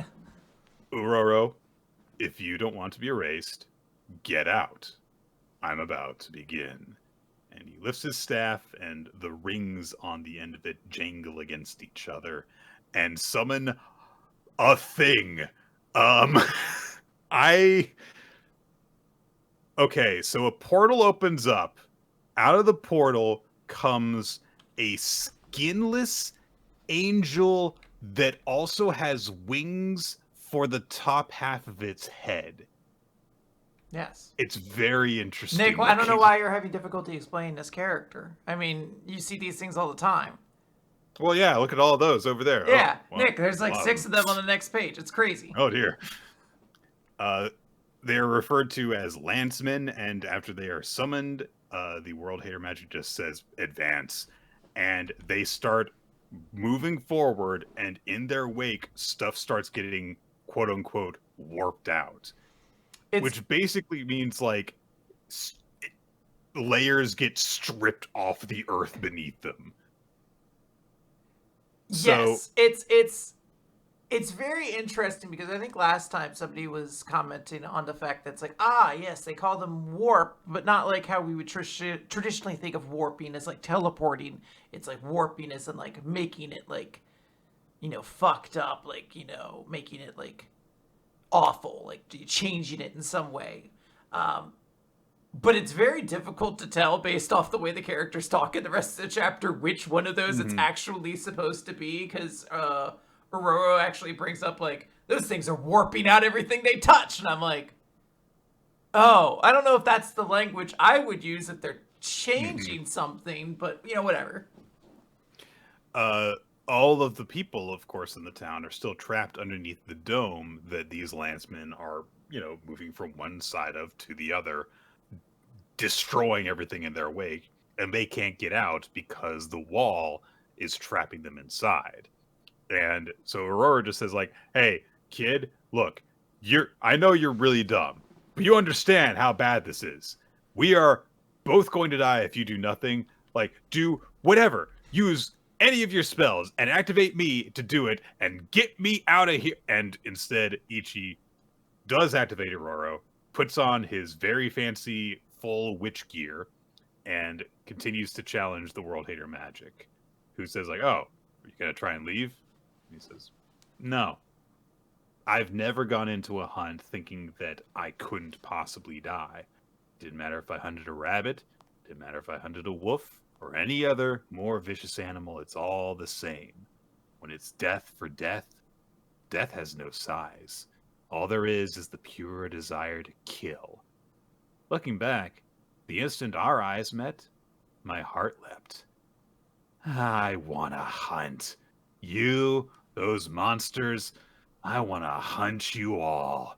And he has got a look of almost love in his eyes as he looks at the World Hater Magic and all the lancemen behind him. It is very funny because there is a moment of like the world hating magic even being like, ugh.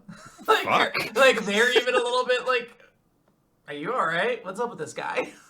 Like, aren't you just here to murder things? But he's like, I got the ick. What's going on with this guy? Ichi takes out one of his spells, and he says, you guys are always surprising me. You're massive, challenging, you're creatures I've never seen before, and I can't think of a more exhilarating hunt than this.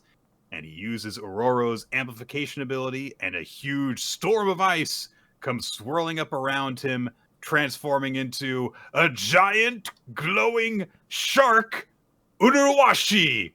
And the Hisame magic, which is, I think a shark made of ice sharks, I think is the implication. I believe that is correct, yes. And he commands the giant ice shark made of smaller ice sharks to charge, and it goes smashing into the lancemen, and that is where we end the chapter.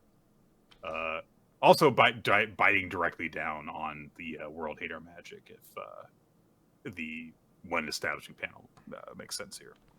Yeah, I think this is going to be a pretty significant time for Ichi, because I'm not really sure how Ichi does a fight like this. Mm-hmm. Like, we've seen Ichi accomplish things, but the fight against Aurora was like a second long. It was the point that was like, oh, there are no male witches except Ichi. Like, he had some weird way of doing it. And, Hisame was all about like, oh, style over substance. Like, what's the other one? Inaruzaki or whatever it was. That was just, I caught this. Yeah. I don't know how this series does a big fight, particularly when the stakes are like, 400-foot tall giant advancing soldiers. So he's like, I gotta make a giant advancing shark of some kind. It's gonna be very interesting to see how this series manages that. Especially because it's been established that every time that Ichi does use Aurora's abilities, it knocks him on his ass for a while. So presumably, this explosion of magic is going to be all that he gets to do. But we'll see in the new year. So, let's go over to Sid Craft. Nick. Love is a mystery. Sid Craft, Sid Craft, Sid Craft. All right. K6. The lost cat dwells on an enemy love letter.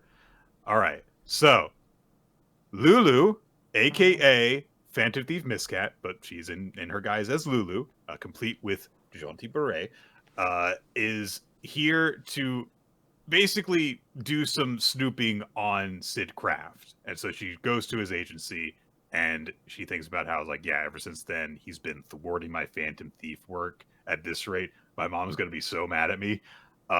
So I can't go home until I've found, like, at least one weakness of his. And then I can go back to reading my romance novels. She runs into Elio, who is trying to get into the office, but her key's not working for whatever reason. So, and in fact, the key snaps. Oh dear. So, Lulu approaches and says, like, yeah, I've got a hairpin thing. And so she just picks the lock. Elio just invites her inside, and she's like, oh, wow, that's great. Are you like a locksmith or something? Yeah, something like that. Oh, wait, you're a client. And so she, goes around and is like getting tea and everything, and is just talking a mile a minute, which of course is completely the opposite sort of person that Lulu is. So she's just getting very overwhelmed and not able to socialize very well. But then she brings up, are you a fan of cross-dressing? And just immediately understands, like, oh no, Elio's a girl who's dressed as a boy. One of the most terrifying questions to ever get asked in your life, by the way. Oh yeah. So hey, Elio, of course, is like, please don't tell Master Sid because you can't. But Lulu very nicely says, everyone has secrets they hide from others. It's very nice. Yeah. But she's like, I've got business here, though. I've got to, freaking, like, find the weakness and get out of here. But she happens to spot, for whatever reason, a magazine just sitting on the ground. And Elio's like, oh, yeah, there's this weird thing that's got, like, about luxury liners in it. I never would have thought that Master Sid would be into stuff like this. And then there is a letter within it that says, be my dearest darling. Our loving future is my dream. My life would have been so empty without you. Because you're my everything. I miss you. Never let me go. Eternal love for you. Aww. And so it's like, oh my god, it's a love letter. Elio says, now, like, ha! Now, Nick, in classic Scissor Legs fashion, I read this chapter and I was like, all right, what's Elfie gonna be? Right. I was able to figure that out, but I was too dumb to look at the top of the page again. So I just kept sitting there. It's like, Elfie's got to be someone's name. And the chapter kept going. I was like, they haven't introduced Elfie yet. But I know that ELFU or Y is going to be very significant. I'm not sure exactly why, but I think that my brain concluded when I saw Eternal Love for You that I was like, oh, it's something to do with the first letter of each sentence. And then I was like, but I won't check the rest of the letter because this chapter will tell me what the twist is in 5 pages. It's fine. But they both think it's a love letter. So Elio's like, ha, I'm just his assistant. It doesn't matter to me who gives Master love letters. And Lulu's like, yes, I also agree. Who the fuck sent the fucking love letter to?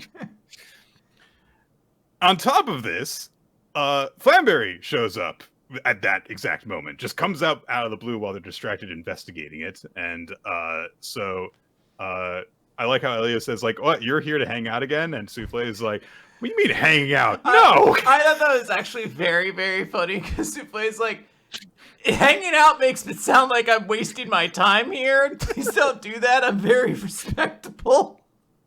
I'm a very important part of our justice system, I swear. Souffle says, oh, if you guys are wondering about the letter, I gave it to Sid Craft. Yeah. I look at her like, what? Huh? It's a misunderstanding, but it's very silly. However, what I found very funny. It's legit. I think one of my favorite jokes of this week is when Elio's like, Inspector Souffle, have you always been interested in romance? And Souffle's like, I don't know what you're talking about, Elio. She's like, I don't know what the fuck you're talking about, but I'm a very attractive woman. Like, it really did. Like, if you don't know the context, it does sound like a fucking insult. Have you always been into, like, dating and stuff? Like, what the fuck are you trying to say about me? As opposed to what? Ride away my fucking house? What do you want me to do, all right? So, but you know, Elio's trying to say, like, when have you and Master Sid Craft been like this together? And then Lulu brings up, like, hey, can you tell us your secrets, Sensei? And so, I don't know what I was expecting from here, Quinn. I don't know what I was expecting at this point. You didn't expect to turn the page. No! And there's just Crotch staring at you.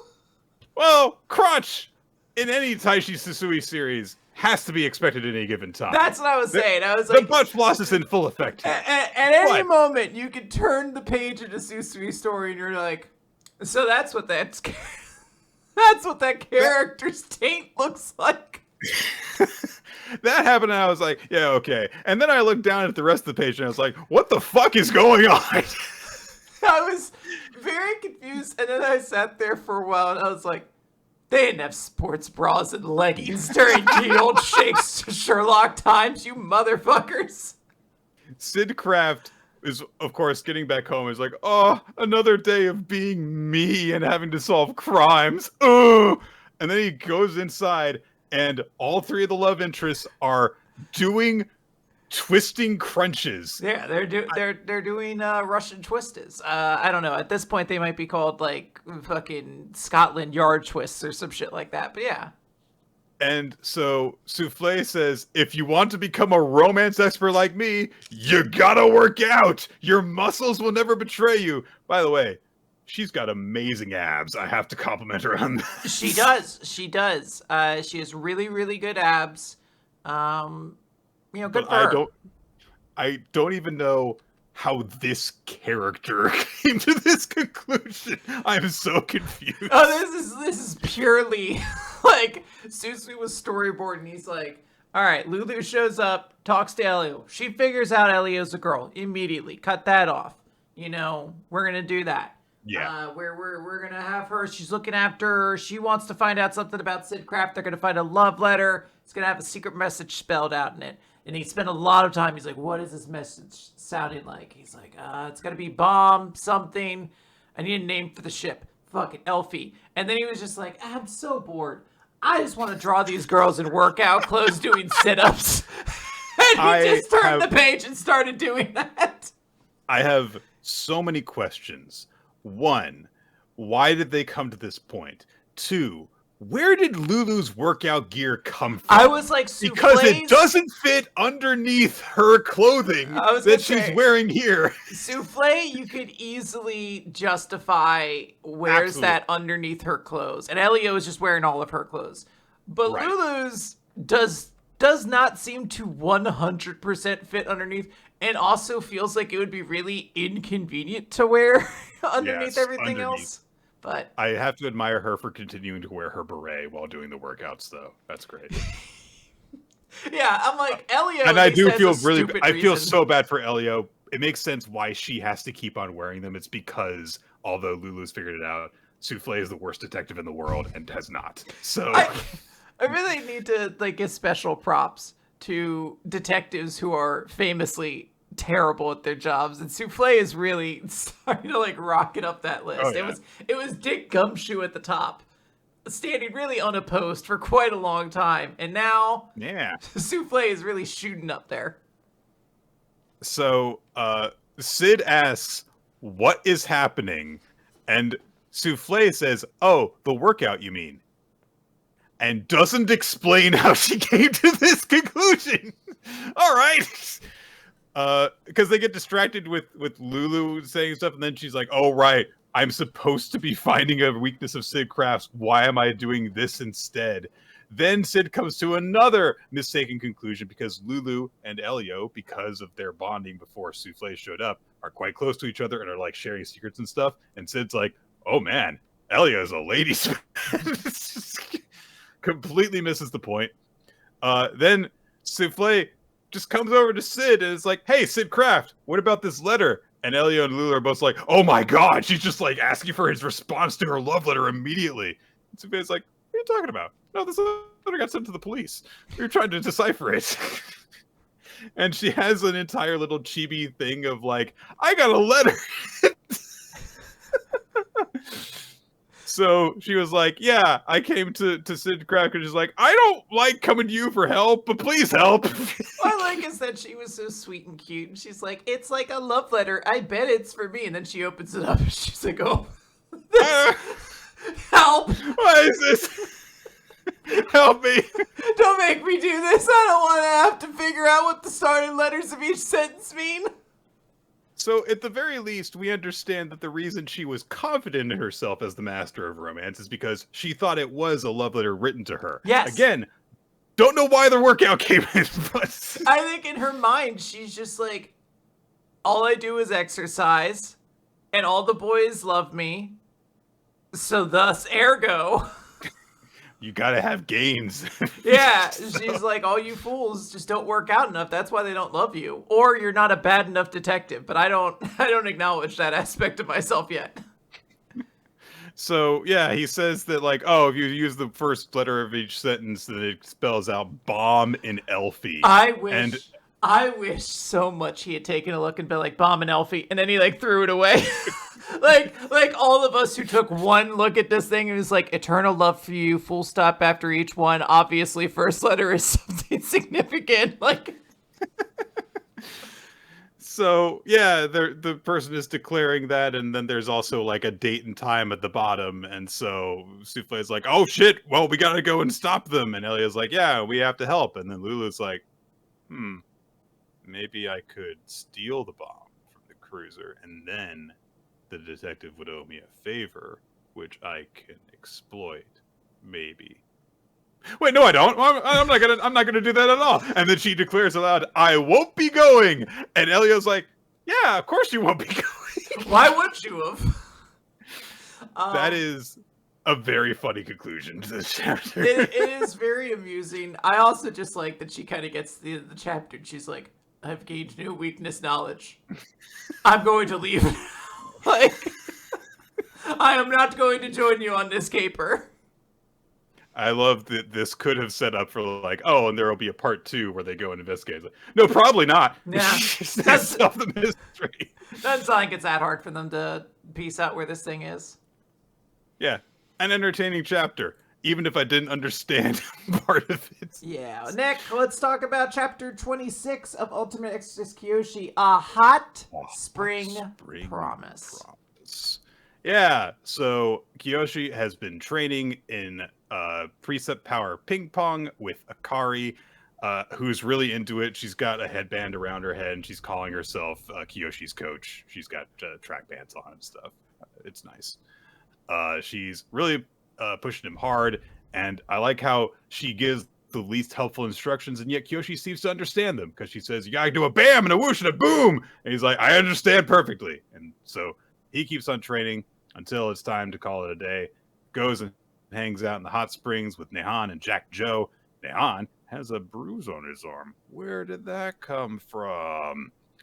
Nehan asks where Mr. Sakaki is, and Kiyoshi says, oh, he needs to go and talk to Concordia. And there is a big old meeting happening between the 5 members of Concordia and Sakaki.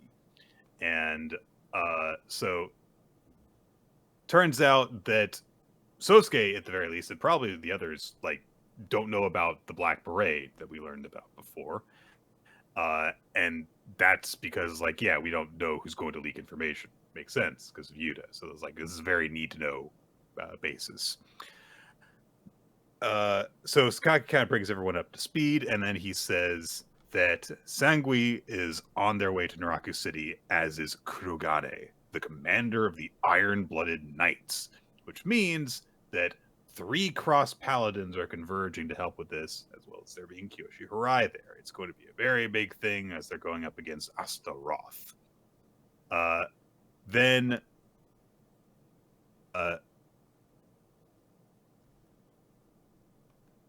Oh. Ryuin Sakaki says, "Hey, don't be stupid. I might lose to bad bets, but I don't lose to demons. We're going to win." All right. Could have phrased that very slightly differently and it would have been really cool, but oh well. He says that and he's like, "Hey, we're going to win." And everyone there is in agreement with him. And then Tsurugi brings up like, these are my people. I'm their leader, not you. There was a moment at the end of this little conversation where I was like, did Tsurugi not come to this meeting? Like, Sakaki's really just taking control of all of these members of Concordia. Kiyoshi has done like 1,000 volleys in his latest training session. Akari is very proud of him, presents him with the headband that she was wearing, and then they go and chill out and have a soda. Akari says, "It's all about that carbonated goodness." That is soda, yes.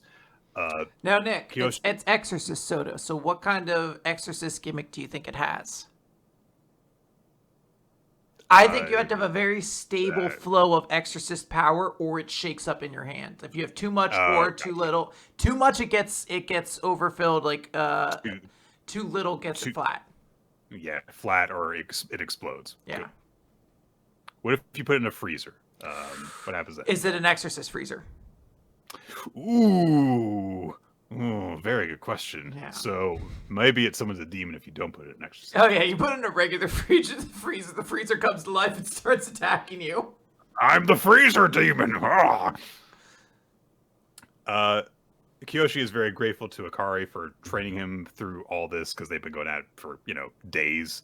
And she says like, "Yeah, I'm just happy that I was able to actually finally help you with something." And he's like, "You helped me with the GC test too, and you brought me to the hospital when I was injured." And she says, that's nice of you, but when you were unconscious, I actually felt like you were drained from giving your all, and I hadn't been there for you when it really mattered.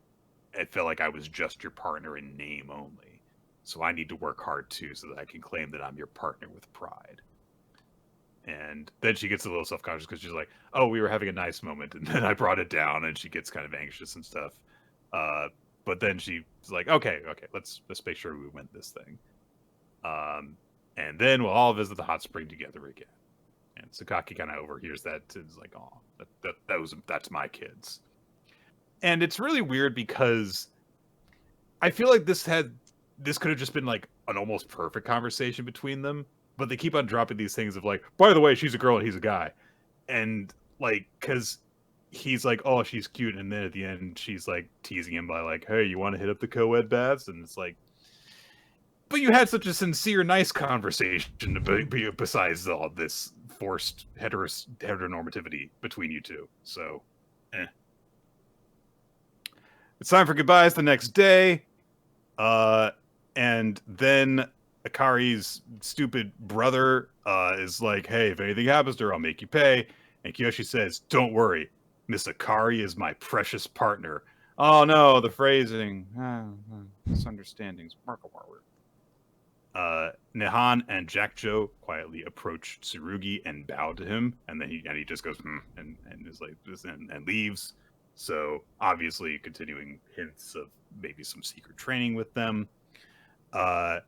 Sakaki says to the others in his group that he and Kiyoshi are actually going to stay behind a little bit more. And they have a special room ready, which has been prepared for them by the master of the hot springs. And they descend down into the basement. Ooh, le gasp. So Sakaki addresses Kiyoshi and says like, "Hey, you've learned the basis of control through your priest of power ping pong, but now you've got to actually apply them in battle. Then your training will be complete. Come at me, Kiyoshi. Your real lesson begins now." Whoa. So, yeah, he summons out, oh gosh, I can't remember the gambling thing. Something. I don't remember. High stakes. High stakes. Yeah. Cool end of the chapter. I like we're gonna get like a training fight against Sakaki, but generally speaking, as mentioned earlier with Astro Royale, I kind of get the vague vibe from all this. It's like, hey, maybe this series turns it around and we can like extrapolate this into a longer series still, or it probably won't, and we could very quickly end after this little training arc and the big fight at the Black Parade. So, possibly. New Exorcist! Chapter 80, please don't go! Now, Nick, last week, I boldly said that most of the series were good this week, and you called me on it, rightfully. You were like, what about New Exorcist? And I was like, look, I think it cleared the bar. It did not clear the bar this week. This was not good. No. So first off, we begin the chapter with Gakuro being met by yet another person who doesn't want him to go and try and save Shiroha. This time, it's fucking Sujita. What fucking business does she have stopping Gakuro? Oh, she has a crush on him. That's it. Yep. And she says, hey, don't go, Gaku. And she gets we get a flashback from her perspective where she's like, I like people who are fun to mess with. And if they're, unreliable and a bit of a sucker and older than me, that's even better. And Gakuro fit that bill exactly. And not only that, but he was perfect. And she remembers back during the beach training thing when he saved her. And she's like, he's funny, unreliable, older than me, kind of a sucker, and a total prince. As far as I was concerned, he was so insanely perfect for me that he practically sparkled. But I know this is just a passing illusion. In real life, princes don't exist. I'm sure this feeling is going to vanish someday soon. So, Sujita demands to know, where are you going? And Gakuro says, well, Fujino's been kidnapped, and I'm going to go take her back. And Sujita has a plan to stop him. Just glomping him. Just, yeah, hug. And she's like, you'll die if you go there. I know you can't twist what you feel, Gaku, and I'm not letting you go until I'm dead. And Gakuro says, that would be a problem. But don't you care if Fujino dies? I thought you got close to each other. And Sujita says, I don't want her to die. But Shiroha said that she had made up her mind. And she said goodbye to you, right? What did she say to you? She said she hated me. Oh, what a jerk. You made her say she hated you. So weird. So she gets through to it, which is like, obviously she doesn't hate you. You made her say that to make you say behind, and you're just going after her anyway. Are you dumb? Or is it because you feel pity for her? Because you love her? And then she's like, if that's why you're going, then you fail as a captain because you're letting your emotions dictate what you do. And Gakuro very calmly says, without Fujino and the rest of you, I can't do this. And so Sujita says, well, then what about my feelings?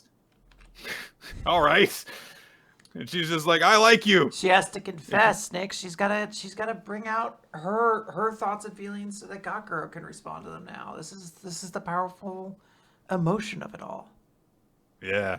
So Nick's like, sure. So she says, I like you. Don't go because you'll die. And Gakuro, grabs her by the shoulders. And if you grab a woman by the shoulders, she can't do anything to stop you. If you grab me by the shoulders, I will scream. It's just added. She does it right there. You can't help it. Women just scream when you grab just happens. Gakuro says, it's gonna be all right. I'm going to come back with Fujino. Just wait. And don't worry. And then he summons some shadows just to hold her there while he walks off. Because, she would have totally done something to stop him if he hadn't done that. With her not using her exorcist powers in any way to try and stop him. Well, isn't that the thing, is that she's not an exorcist? Aren't her and her friends support exorcist or something like that? I don't know. I just know I just know the one girl didn't train with them. She just cleaned their house. So I was like, I guess these three are just like not as good. Like they don't have like combat skills or something. I don't know. They should do something with this girl besides throw her in and be like, she's part of the harem now too. Sujita is like, I'm needed over in Boruto so that I can just have, like stupid love interest conversations with people that don't go anywhere. Gakuro says, thanks, Sujita. I'll think about my answer in earnest without being scared. And Sujita's like, fuck's that supposed to mean?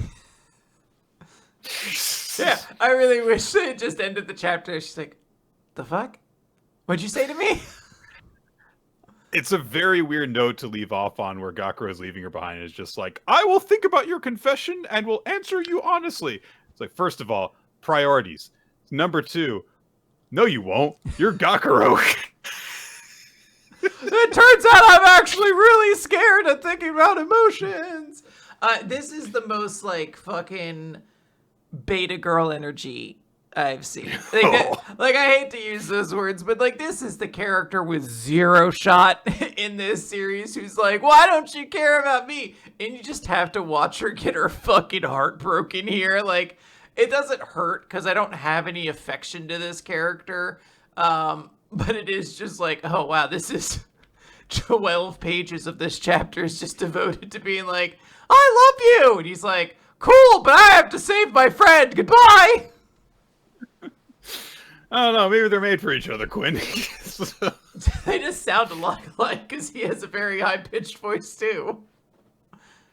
So Sujita is left on her own, and she just thinks to herself, no matter who's in trouble, you go save them, huh, Gaku? That side of you is really cool. This bites. My stupid feelings aren't fading. I don't want you to die, Gaku. There is a legit moment here that I empathize with and I enjoy. And that is her being like, this sucks. Because I could tell I am not, like, this is not changing how I feel about you. And I think deep down she knows she's not the one. And I think that is like a shitty moment where she's just like, he used his powers to keep me here and to kind of walk away from our conversation and all this sort of stuff. And I don't dislike him any less as a result. Like, I think he's just, everything he does is admirable and I like him. And I was like, that's nice. I like that moment. I wish I cared more about this character, but she's also like girl 6 in this series. And it's just like, and that's all she is too. And I'm just like, I just don't have that energy in me. I don't even know if she has the level of introspection to understand that Gakuro is kind of rejecting her because he's prioritizing another person. Not to mention the last girl who confessed to him before Sujita. But I mean, I think that all that's really going on here is that she's like kind of coming to grips with the fact that she thinks the Gakuro is going to die. Yeah. And her feelings are still just as strong, even realizing that. Like, she's understood, like, this can't last. It's like, it doesn't matter, though. Yeah, she also realizes that he probably won't survive this encounter. Yeah, it's a sucky situation all around, but Gakuro sucks. So... Yeah, it's okay, though. He's got Karasu Tengu with him. Nick, I can't even fathom the idea of someone having romantic feelings towards a Gakuro. Like, in my mind, I'm just like, nah, look at him. Like, look at that panel of him at the bottom of this page with his big, dumb, wide eyes. You're like, nah, this dude's dope. No one would like him ever, right? Well, if all the girls are straight, Quinn, and there's no other guy their age around them. Zeno is missing out, man. That boy would clean up. He would. By virtue of having a brain and thinking about things sometimes. Karasu Tengu is apparently a weird drama pervert because they're just like, oh man, that was great. And then they're like, yeah, I'm here to serve as your map. I walk through the city every day and I know every corner of it. And Gakuro's like, what do you mean by that? Oh, I'll take you through the back way of the Fujino estate because it's a fortress. If you go through the front entrance, that's going to be really, really hard. There's guards everywhere and stuff. And Gakuro's like, okay, thanks. Also, I'll cloak you, but it may not work. What do you mean? I thought it works on everything. So, well, yeah, but the Fujino estate, man, it's just It's impossible to predict. Ah. We get this big introduction to, again, the Fujino family, about how they're one of the great established families, and unlike the Suga family's military might, the Fujino family used its vast wealth to acquire its position. The family's estate boasts the largest area in Kaguya City, even larger than the Exorcist Bureau. And I will say one thing to the design of this estate. I like how the trees are like warping into it as they crawl up like the sides of the building. I feel like it could have gone a bit further, but it's a neat idea. I will only like that if they incorporate that into the action. As it is now, I feel like this is a lot of set dressing for what is going to be the background of several shots. Let's go through the sewer. Oh, looks like someone was expecting Gakura to go through the sewer. Boop, boop. That's a chapter. Yeah. It's full of monsters. Isn't that crazy? I don't have much to say because I don't care about Tsujita. And let's talk about Akane-banashi chapter story 140, Tough Cookie. Yeah. Okay. So flashback over. Akane reflects on it while looking at the picture of I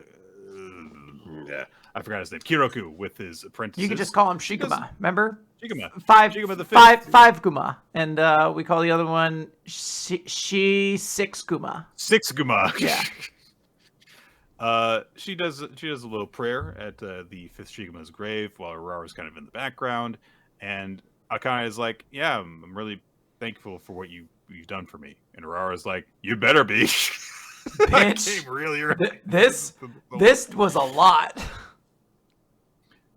She says, "I'm through babysitting you. You're on your own from now on." Akane, bows in gratitude again.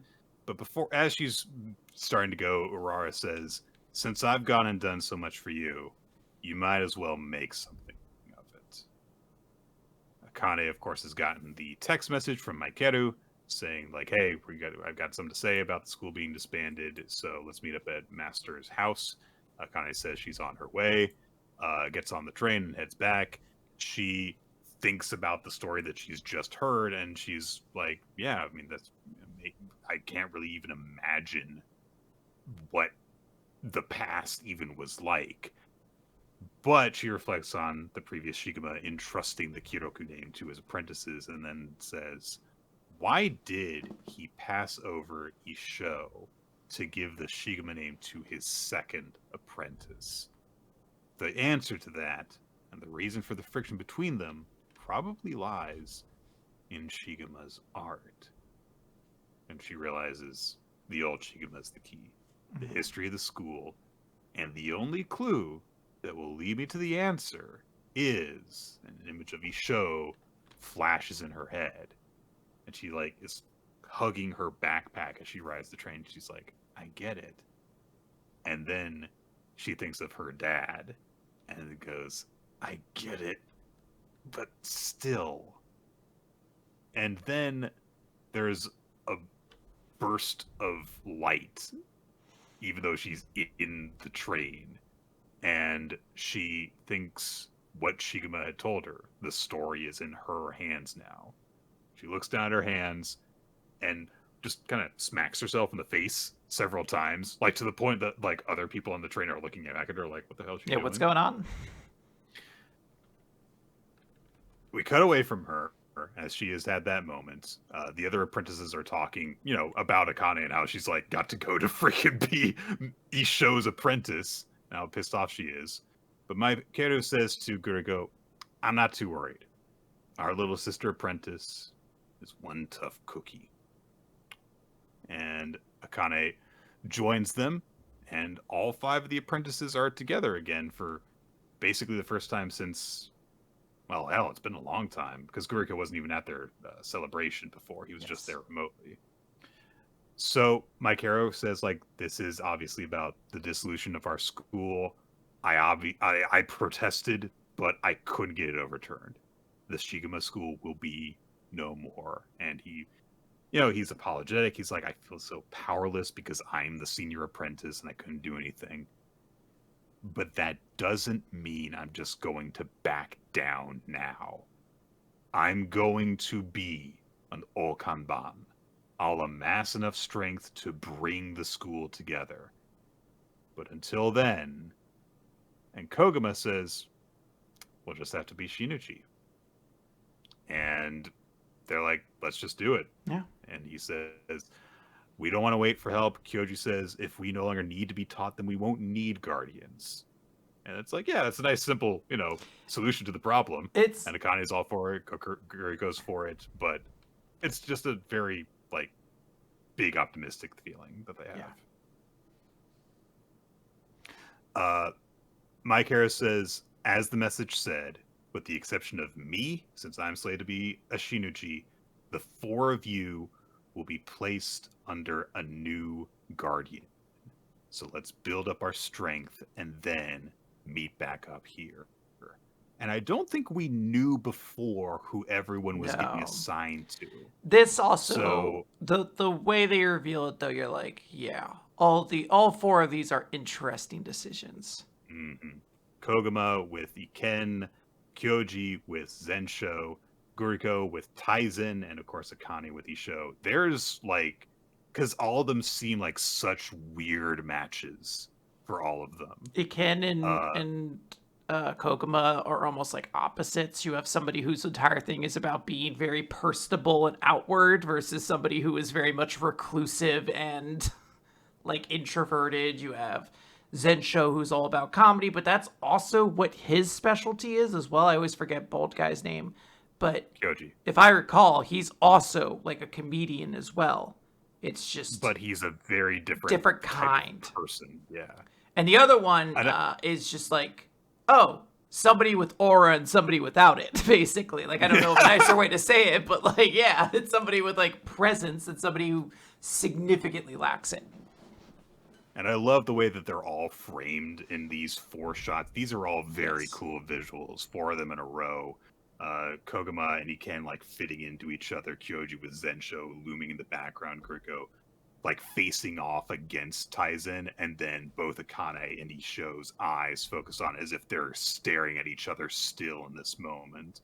And it all leads up to just the announcement of Mike Harris saying we'll do it. We'll build up our strength. We'll meet back up here. The 5 of us will rebuild the Shigema school. And it's it almost feels like we're going to have a flash forward time skip kind of thing. I don't think that's going to happen, but it's almost and we'll come back here one day. And it's I just am kind of reminded of One Piece and their time skip with this. I think we will get that to some degree, but in the way that Akane-banashi has always been doing. Akane started the story 16 years old. She's 19, 20 now. She's progressing. She's had a situation where she's talked to her old high school peers about the fact that they're all getting ready to kind of start life to a certain degree. And I do think that is just going to naturally happen throughout the course of this series. We'll be oh, hey, before, she's Futatsume now, and as she prepares for Shinuchi, a couple years will pass. That's just going to happen. So, yeah, I think that's what we will get to, and it'll take some time, but we will get there. It's good stuff, but as Nick mentioned, we have so much still to cover. We have One Piece. This is the last of it. One Piece chapter 1134, The Owl Library. We get a very cool color page of General Frankie as a special send-off to the fact that the Frankie voice actor is retiring from the role. So there's a new Frankie. Yeah, there was actually a whole event where the last voice actor held up a pair of red Speedos and placed it delicately on the ground to say goodbye, and then the new voice actor came out and put them on, and then it's very yes, this is content. It's very important that we do things the right way, I guess.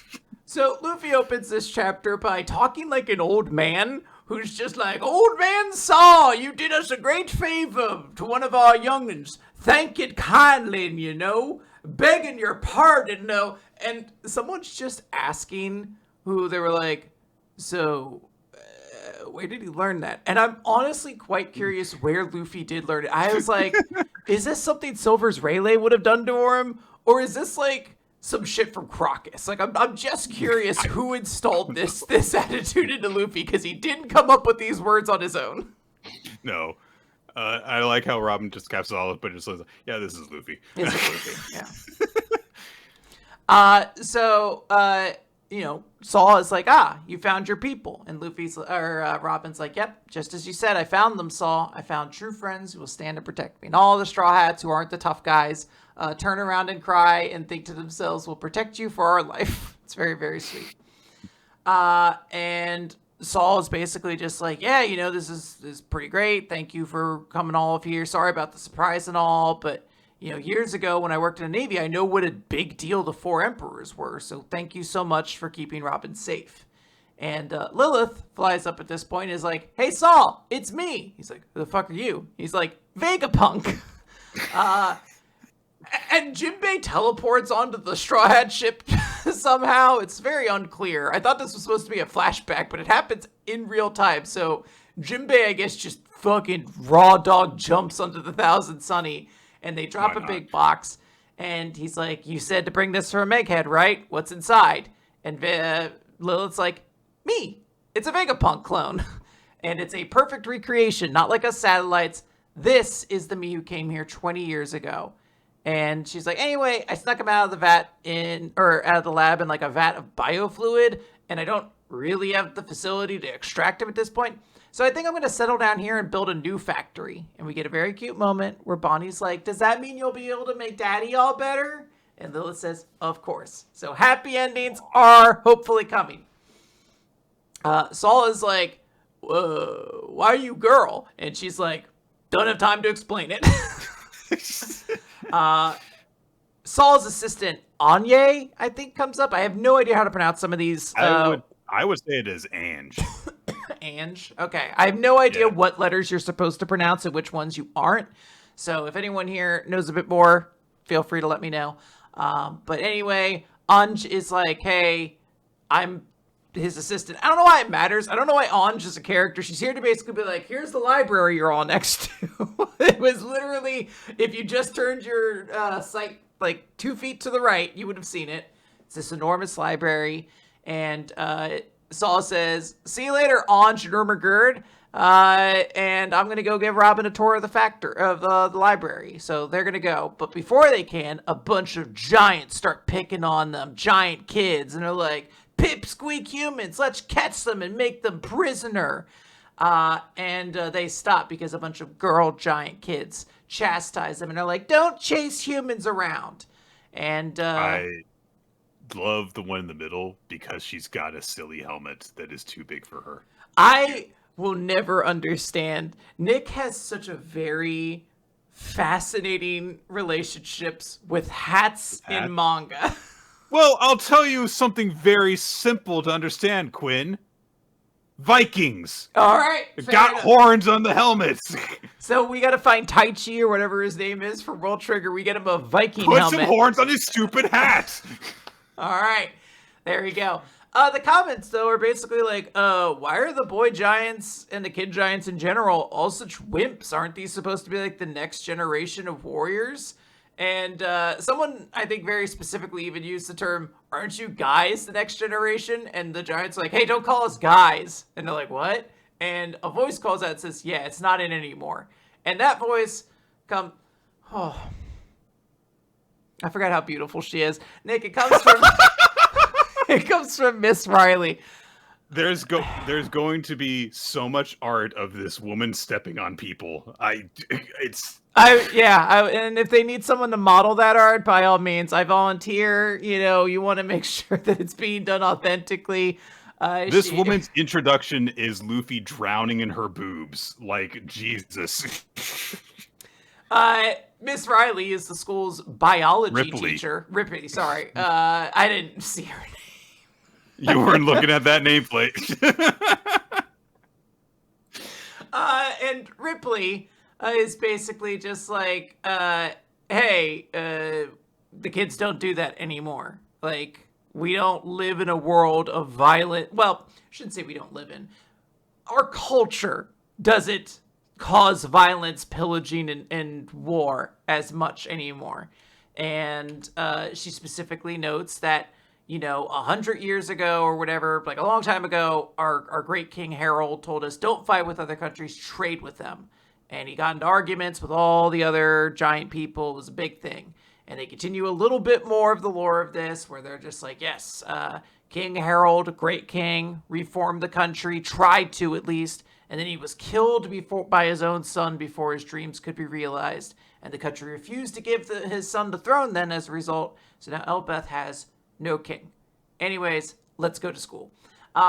There's a moment where Ripley is like, hey, Luffy, why aren't you in your white-haired form? And he's like, oh, that's my free form. And Ripley notes there's a warrior that looks like that in Elbath's mythology. And she also notes that it made her heart race because we're the last generation of warriors here. Very, very sweet. I like how while she's doing this, one of the little kids is just kind of like, I want to hold him too. Yeah, like really I want to help. Saul continues about how, he managed to escape, and you guys probably already heard that story, but he continues to say, after he got here, though, he couldn't help but worry about the books those scholars gave their lives to protect.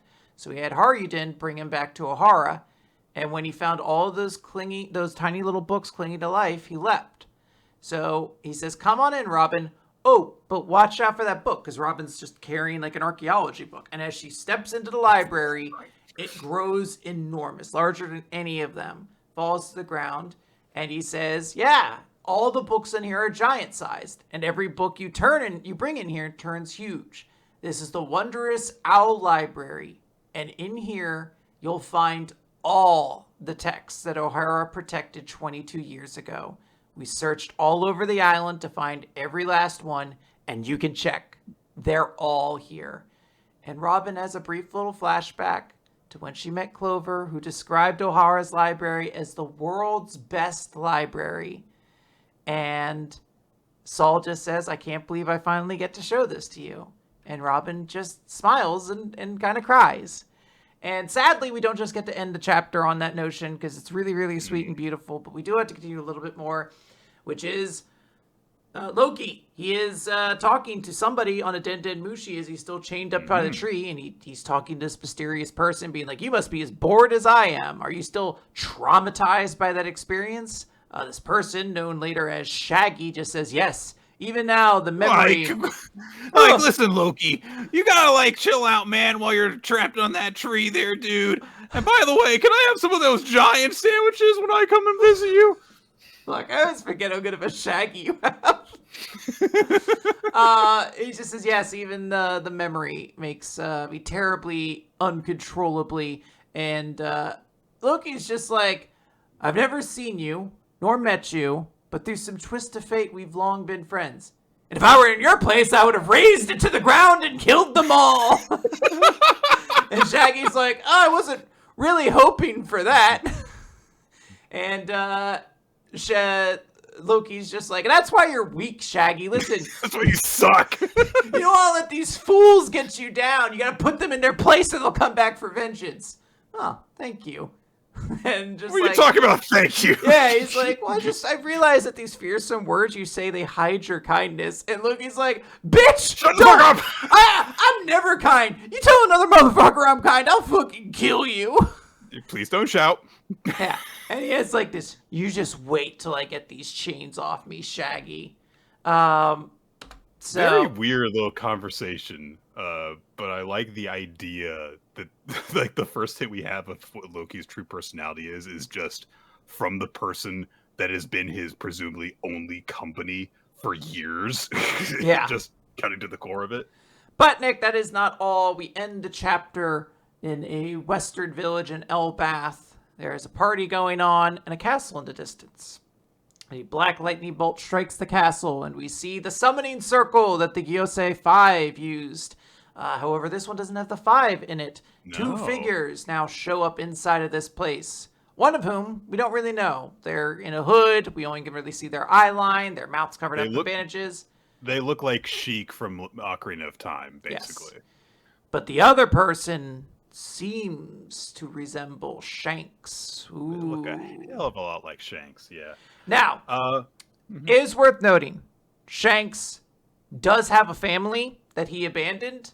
It might be someone related to him. Could also be Shanks, who has the, someone called in the favor that he asked for, basically. So we shall see. But things are in motion.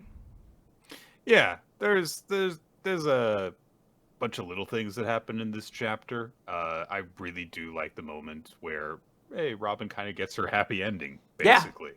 It's not her dream or dreams to discover the world, but that's damn near close to the significance of a dream. O'Hara's library is back.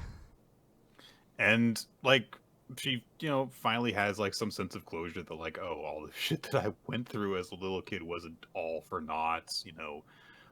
One of her oldest friends is alive and gets to share happy memories with her, and she just kind of gets to reflect on the fact that, like, yeah, I've got a family now. And she knows that. And it's just really nice. I like the stuff that we get with this conversation between Loki and Shaggy, because it's just interesting to see how Loki acts when basically nobody's around versus how he was acting, trying to be like a tough guy with Luffy and stuff. There's the intrigue of who's teleporting in. And then there's just kind of like the weirdness of like some of the stuff that we get to see with like, Elbaf society, as we're seeing more and more sides of it. The one thing that I feel... Go ahead. I was saying, I love that they just have a library that books grow huge in. Like, yeah. No, there's no science to it. No one explained how that works. It's just how it works, dog. Yeah. The one thing that I feel is a little bit weird is that we have the moment of like, oh, I'm going to grow a Vegapunk clone. Okay. Why? I think that... I honestly, this doesn't surprise me enough, if only because Vegapunk's death was not handled the way the series usually does important, significant characters dying, in that it didn't give a proper conclusion. Like, we didn't know if Vegapunk was dead until, like, the speech ended, and then we were like, oh, I guess he is dead at this point. So the idea that they're like, that's why we didn't get it, is because Vegapunk does still kind of get his own happy ending. Also, his fucking brain is floating up in the sky. So, like, the idea that there is some happy ending where, like, the Labosphere lands somewhere and Vegapunk is there to, like, retrieve it, like, it's all there. And honestly, the fact that it means Bonnie and Kuma might have a happy ending, 10 out of 10. No notes. Make it happen, Oda. It's just kind of a weird thing that we had this whole thing establishing like, oh, the satellites and everything. And then the satellites that went offline basically joined with Lilith's personality so that she essentially just is Vegapunk now. And then to say, oh, but this will be actual Vegapunk again when I grow this clone back. I don't know. It sort of makes it seem like there is a potential here to just have like, oh, well, because she was originally like one aspect of Vegapunk's personality and is joining with the other satellites that were bonded back with her, that she could be Vegapunk but different. But then it's just like, and then we'll just have Vegapunk again. It's like, all right, well, okay. Is she literally just a tool to have that happen then? And it sort of seems like a waste of a character if that's the case. Sure. I do understand it. I do get that. Yeah, that's fair. But that's my one gripe about it, and it's honestly, it's such a background detail at this point too that it doesn't really matter that much. It was just something that stood out to me in the chapter. It would bother me more in a world where One Piece hadn't committed to finally killing characters. Back in the day, there used to be a real thing where characters would be like, I got hit by a nuke, but I'm okay now. You'd be like, motherfucker. If they were still if One Piece was still pulling that shit off and then still was like, Vegapunk is a backup body, I'd probably be more annoyed. I remember when I thought that Mr. 3 had died. And then it was like, nope, he was fine. It took me so long to be convinced Virgo was dead. I was like, no, Ace was the exception that proved the rule. So Monet and Virgo are just fine. And then the whole fucking Dressrosa happened. And I was like, huh, okay. All right. Yeah, that's going to do it for Weekly Manga Recap, guys. Quinn, tell me, who was your MVP? What was your favorite chapter this week? My favorite chapter this week is Spy Family. Partially in helped by your stupendous tarot card reading and adding extra content into that. But I just legitimately really liked it. I loved Anya like earnestly telling Damien, I always want to call him Scion Boy, but Scion Boy. like, that's not his name. That's just what Anya calls him. I really, really liked her moment of being like, you know, your mom loves you, right? Like it's just a genuinely sweet moment. So yeah, good stuff. My favorite chapter this week, I think, was Akane-banashi. I just like this moment of like, hey, we're back in the present storyline, and we've reestablished very strongly, like, hey, this is what's going on. This is how dire this is. I really like Akane's moments of reflection when she realizes how much shit she has to work through. I like what is directly said and what is shown, the balance of that. And then I just really, really love the moment where she and the other apprentices come together and they're like, we're just gonna do it. We're going to preserve this school, and we're all going to become, the rank that we're all going to become Shinichis in order to do it. And then establishes these are the obstacles that they are going to have to deal with. These are the masters they're going to be stuck with in a very dramatic fashion. And even that moment at the end where they're all gradually standing up, just in their like casual clothing, like they're all getting ready to just do it. It's a very cool shonen family moment of like, we'll do it. Yeah. And that's just it. Cool stuff. My MVP is going to be Ichi from Ichi the Witch. There was no shortage of cool characters this week. I really liked Anya in Spy Family, as I often do. I really liked the stuff between Himari and Iemori. I liked... I don't know... I still don't know what was going on with Souffle's mind, but I really, really liked her in this episode, in this chapter of Sid Craft. Just her boundless confidence and desire to work out for some reason. But Ichi's big, like, I'm the hero declaration in this chapter, just kind of like restating the thesis of who he is and his approach to things, was just really cool. I don't even know if necessarily he's going to have any impact on the World Hater Magic with this, but it was just really cool seeing him being like, I'm just really excited to get to hunt you guys, and that's it. Yeah. I'm gonna give it to Ripley because I really love her haircut and how cool she is. I don't know how to tell you. If this woman was in the room with me right now, Nick, I would not be able to speak. I would truly just be like, silence is the only thing her beautiful ears deserve to hear right now. I'm a worm. I'm gonna sit in the corner. I'm glad that we have this very Nami-looking woman who has a line. Nami-looking woman? How dare you? Who has a line going through part of her body, so you can never mistake her for any of the other Nami-looking women. She has different eyebrows. Her lips are more pronounced. She's got the nose with the extra definition on it, and an undercut. Nami would never. I'm just saying that because that one opening image of her, she looks very like Nami. Sure, look, it's fair. Whatever, hey, I'm aware of who I am, and I am not ashamed by it. Undead Unluck tied with Ichi the Witch for chapter of the week. And MVP appears to be a 3-way tie between Melinda from Spy Family, Ichi from Ichi the Witch, and Genderumi from Kaiju number 8. I did see a bunch of people being saying like, "Oh, damn it, Gen, you did something cool this time." So, hey, that's nice when a character can get to do something good that kind of makes you change your mind a little bit on them. All right. Oh, that's going to do it for Weekly Manga Recap, everybody. Thank you for joining us. I'm sorry that I started us off a little late because my computer was taking a while to start.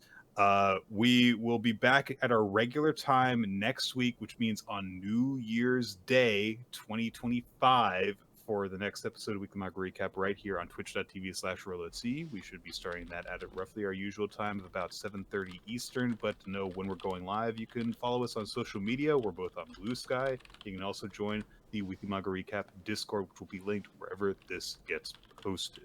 Our past episodes are on weeklymangarecap.podbean.com in audio form, and are also on podcast feeds like Spotify and iTunes and that kind of thing. Video versions are on Weekly Manga Recap's YouTube channel, youtube.com/Weekly Manga Recap. The video versions feature an opening sequence by Milo Jack Stillitz and Winsleydale Cheddar. Thank you guys for doing that for us. And of course, Steve Man occasionally provides some title card artwork. You can check out his work by just searching for Steve Man Art. It is found in multiple different places online. As previously stated by Quinn, supplemental awards are going on. Check out the Google Doc, but also check out WMR votes on BlueSky for the stuff that is the votes being conducted by Ninja X3i, who just in general takes care of a lot of the stuff on the Google Doc to help us keep track of stuff related to the history of the podcast and also stuff that we want to do in the future, like recommendations for future series. If you have something you want us to check about, add your voice to that section of the doc, and we may take a look at it in the future. And that is, I think, gonna wrap it up for the year for this podcast, Quinn. That is going to do it. Obviously, we'll save all of our big thoughts until next week, our year-end thoughts. But I will simply say to everybody who's listening, I hope you have a wonderful holiday season, whatever holidays you choose to celebrate, however you choose to celebrate it. I hope that you find enrichment in it. Live your life however you need to. The holidays can be a special time for, a lot of things, sometimes with family, sometimes with yourself. So do what you need to, and hopefully you're able to enrich yourself in some way. And we will see you next time in 2025, which doesn't feel like a real year to say out loud. It sounds like something that I should see in the opening of like a bad video game from the 80s. Absolutely. It is sci-fi years we're getting into now, man. All right. That's gonna do it all. We will check you out next year. Have a good one, everybody. Bye.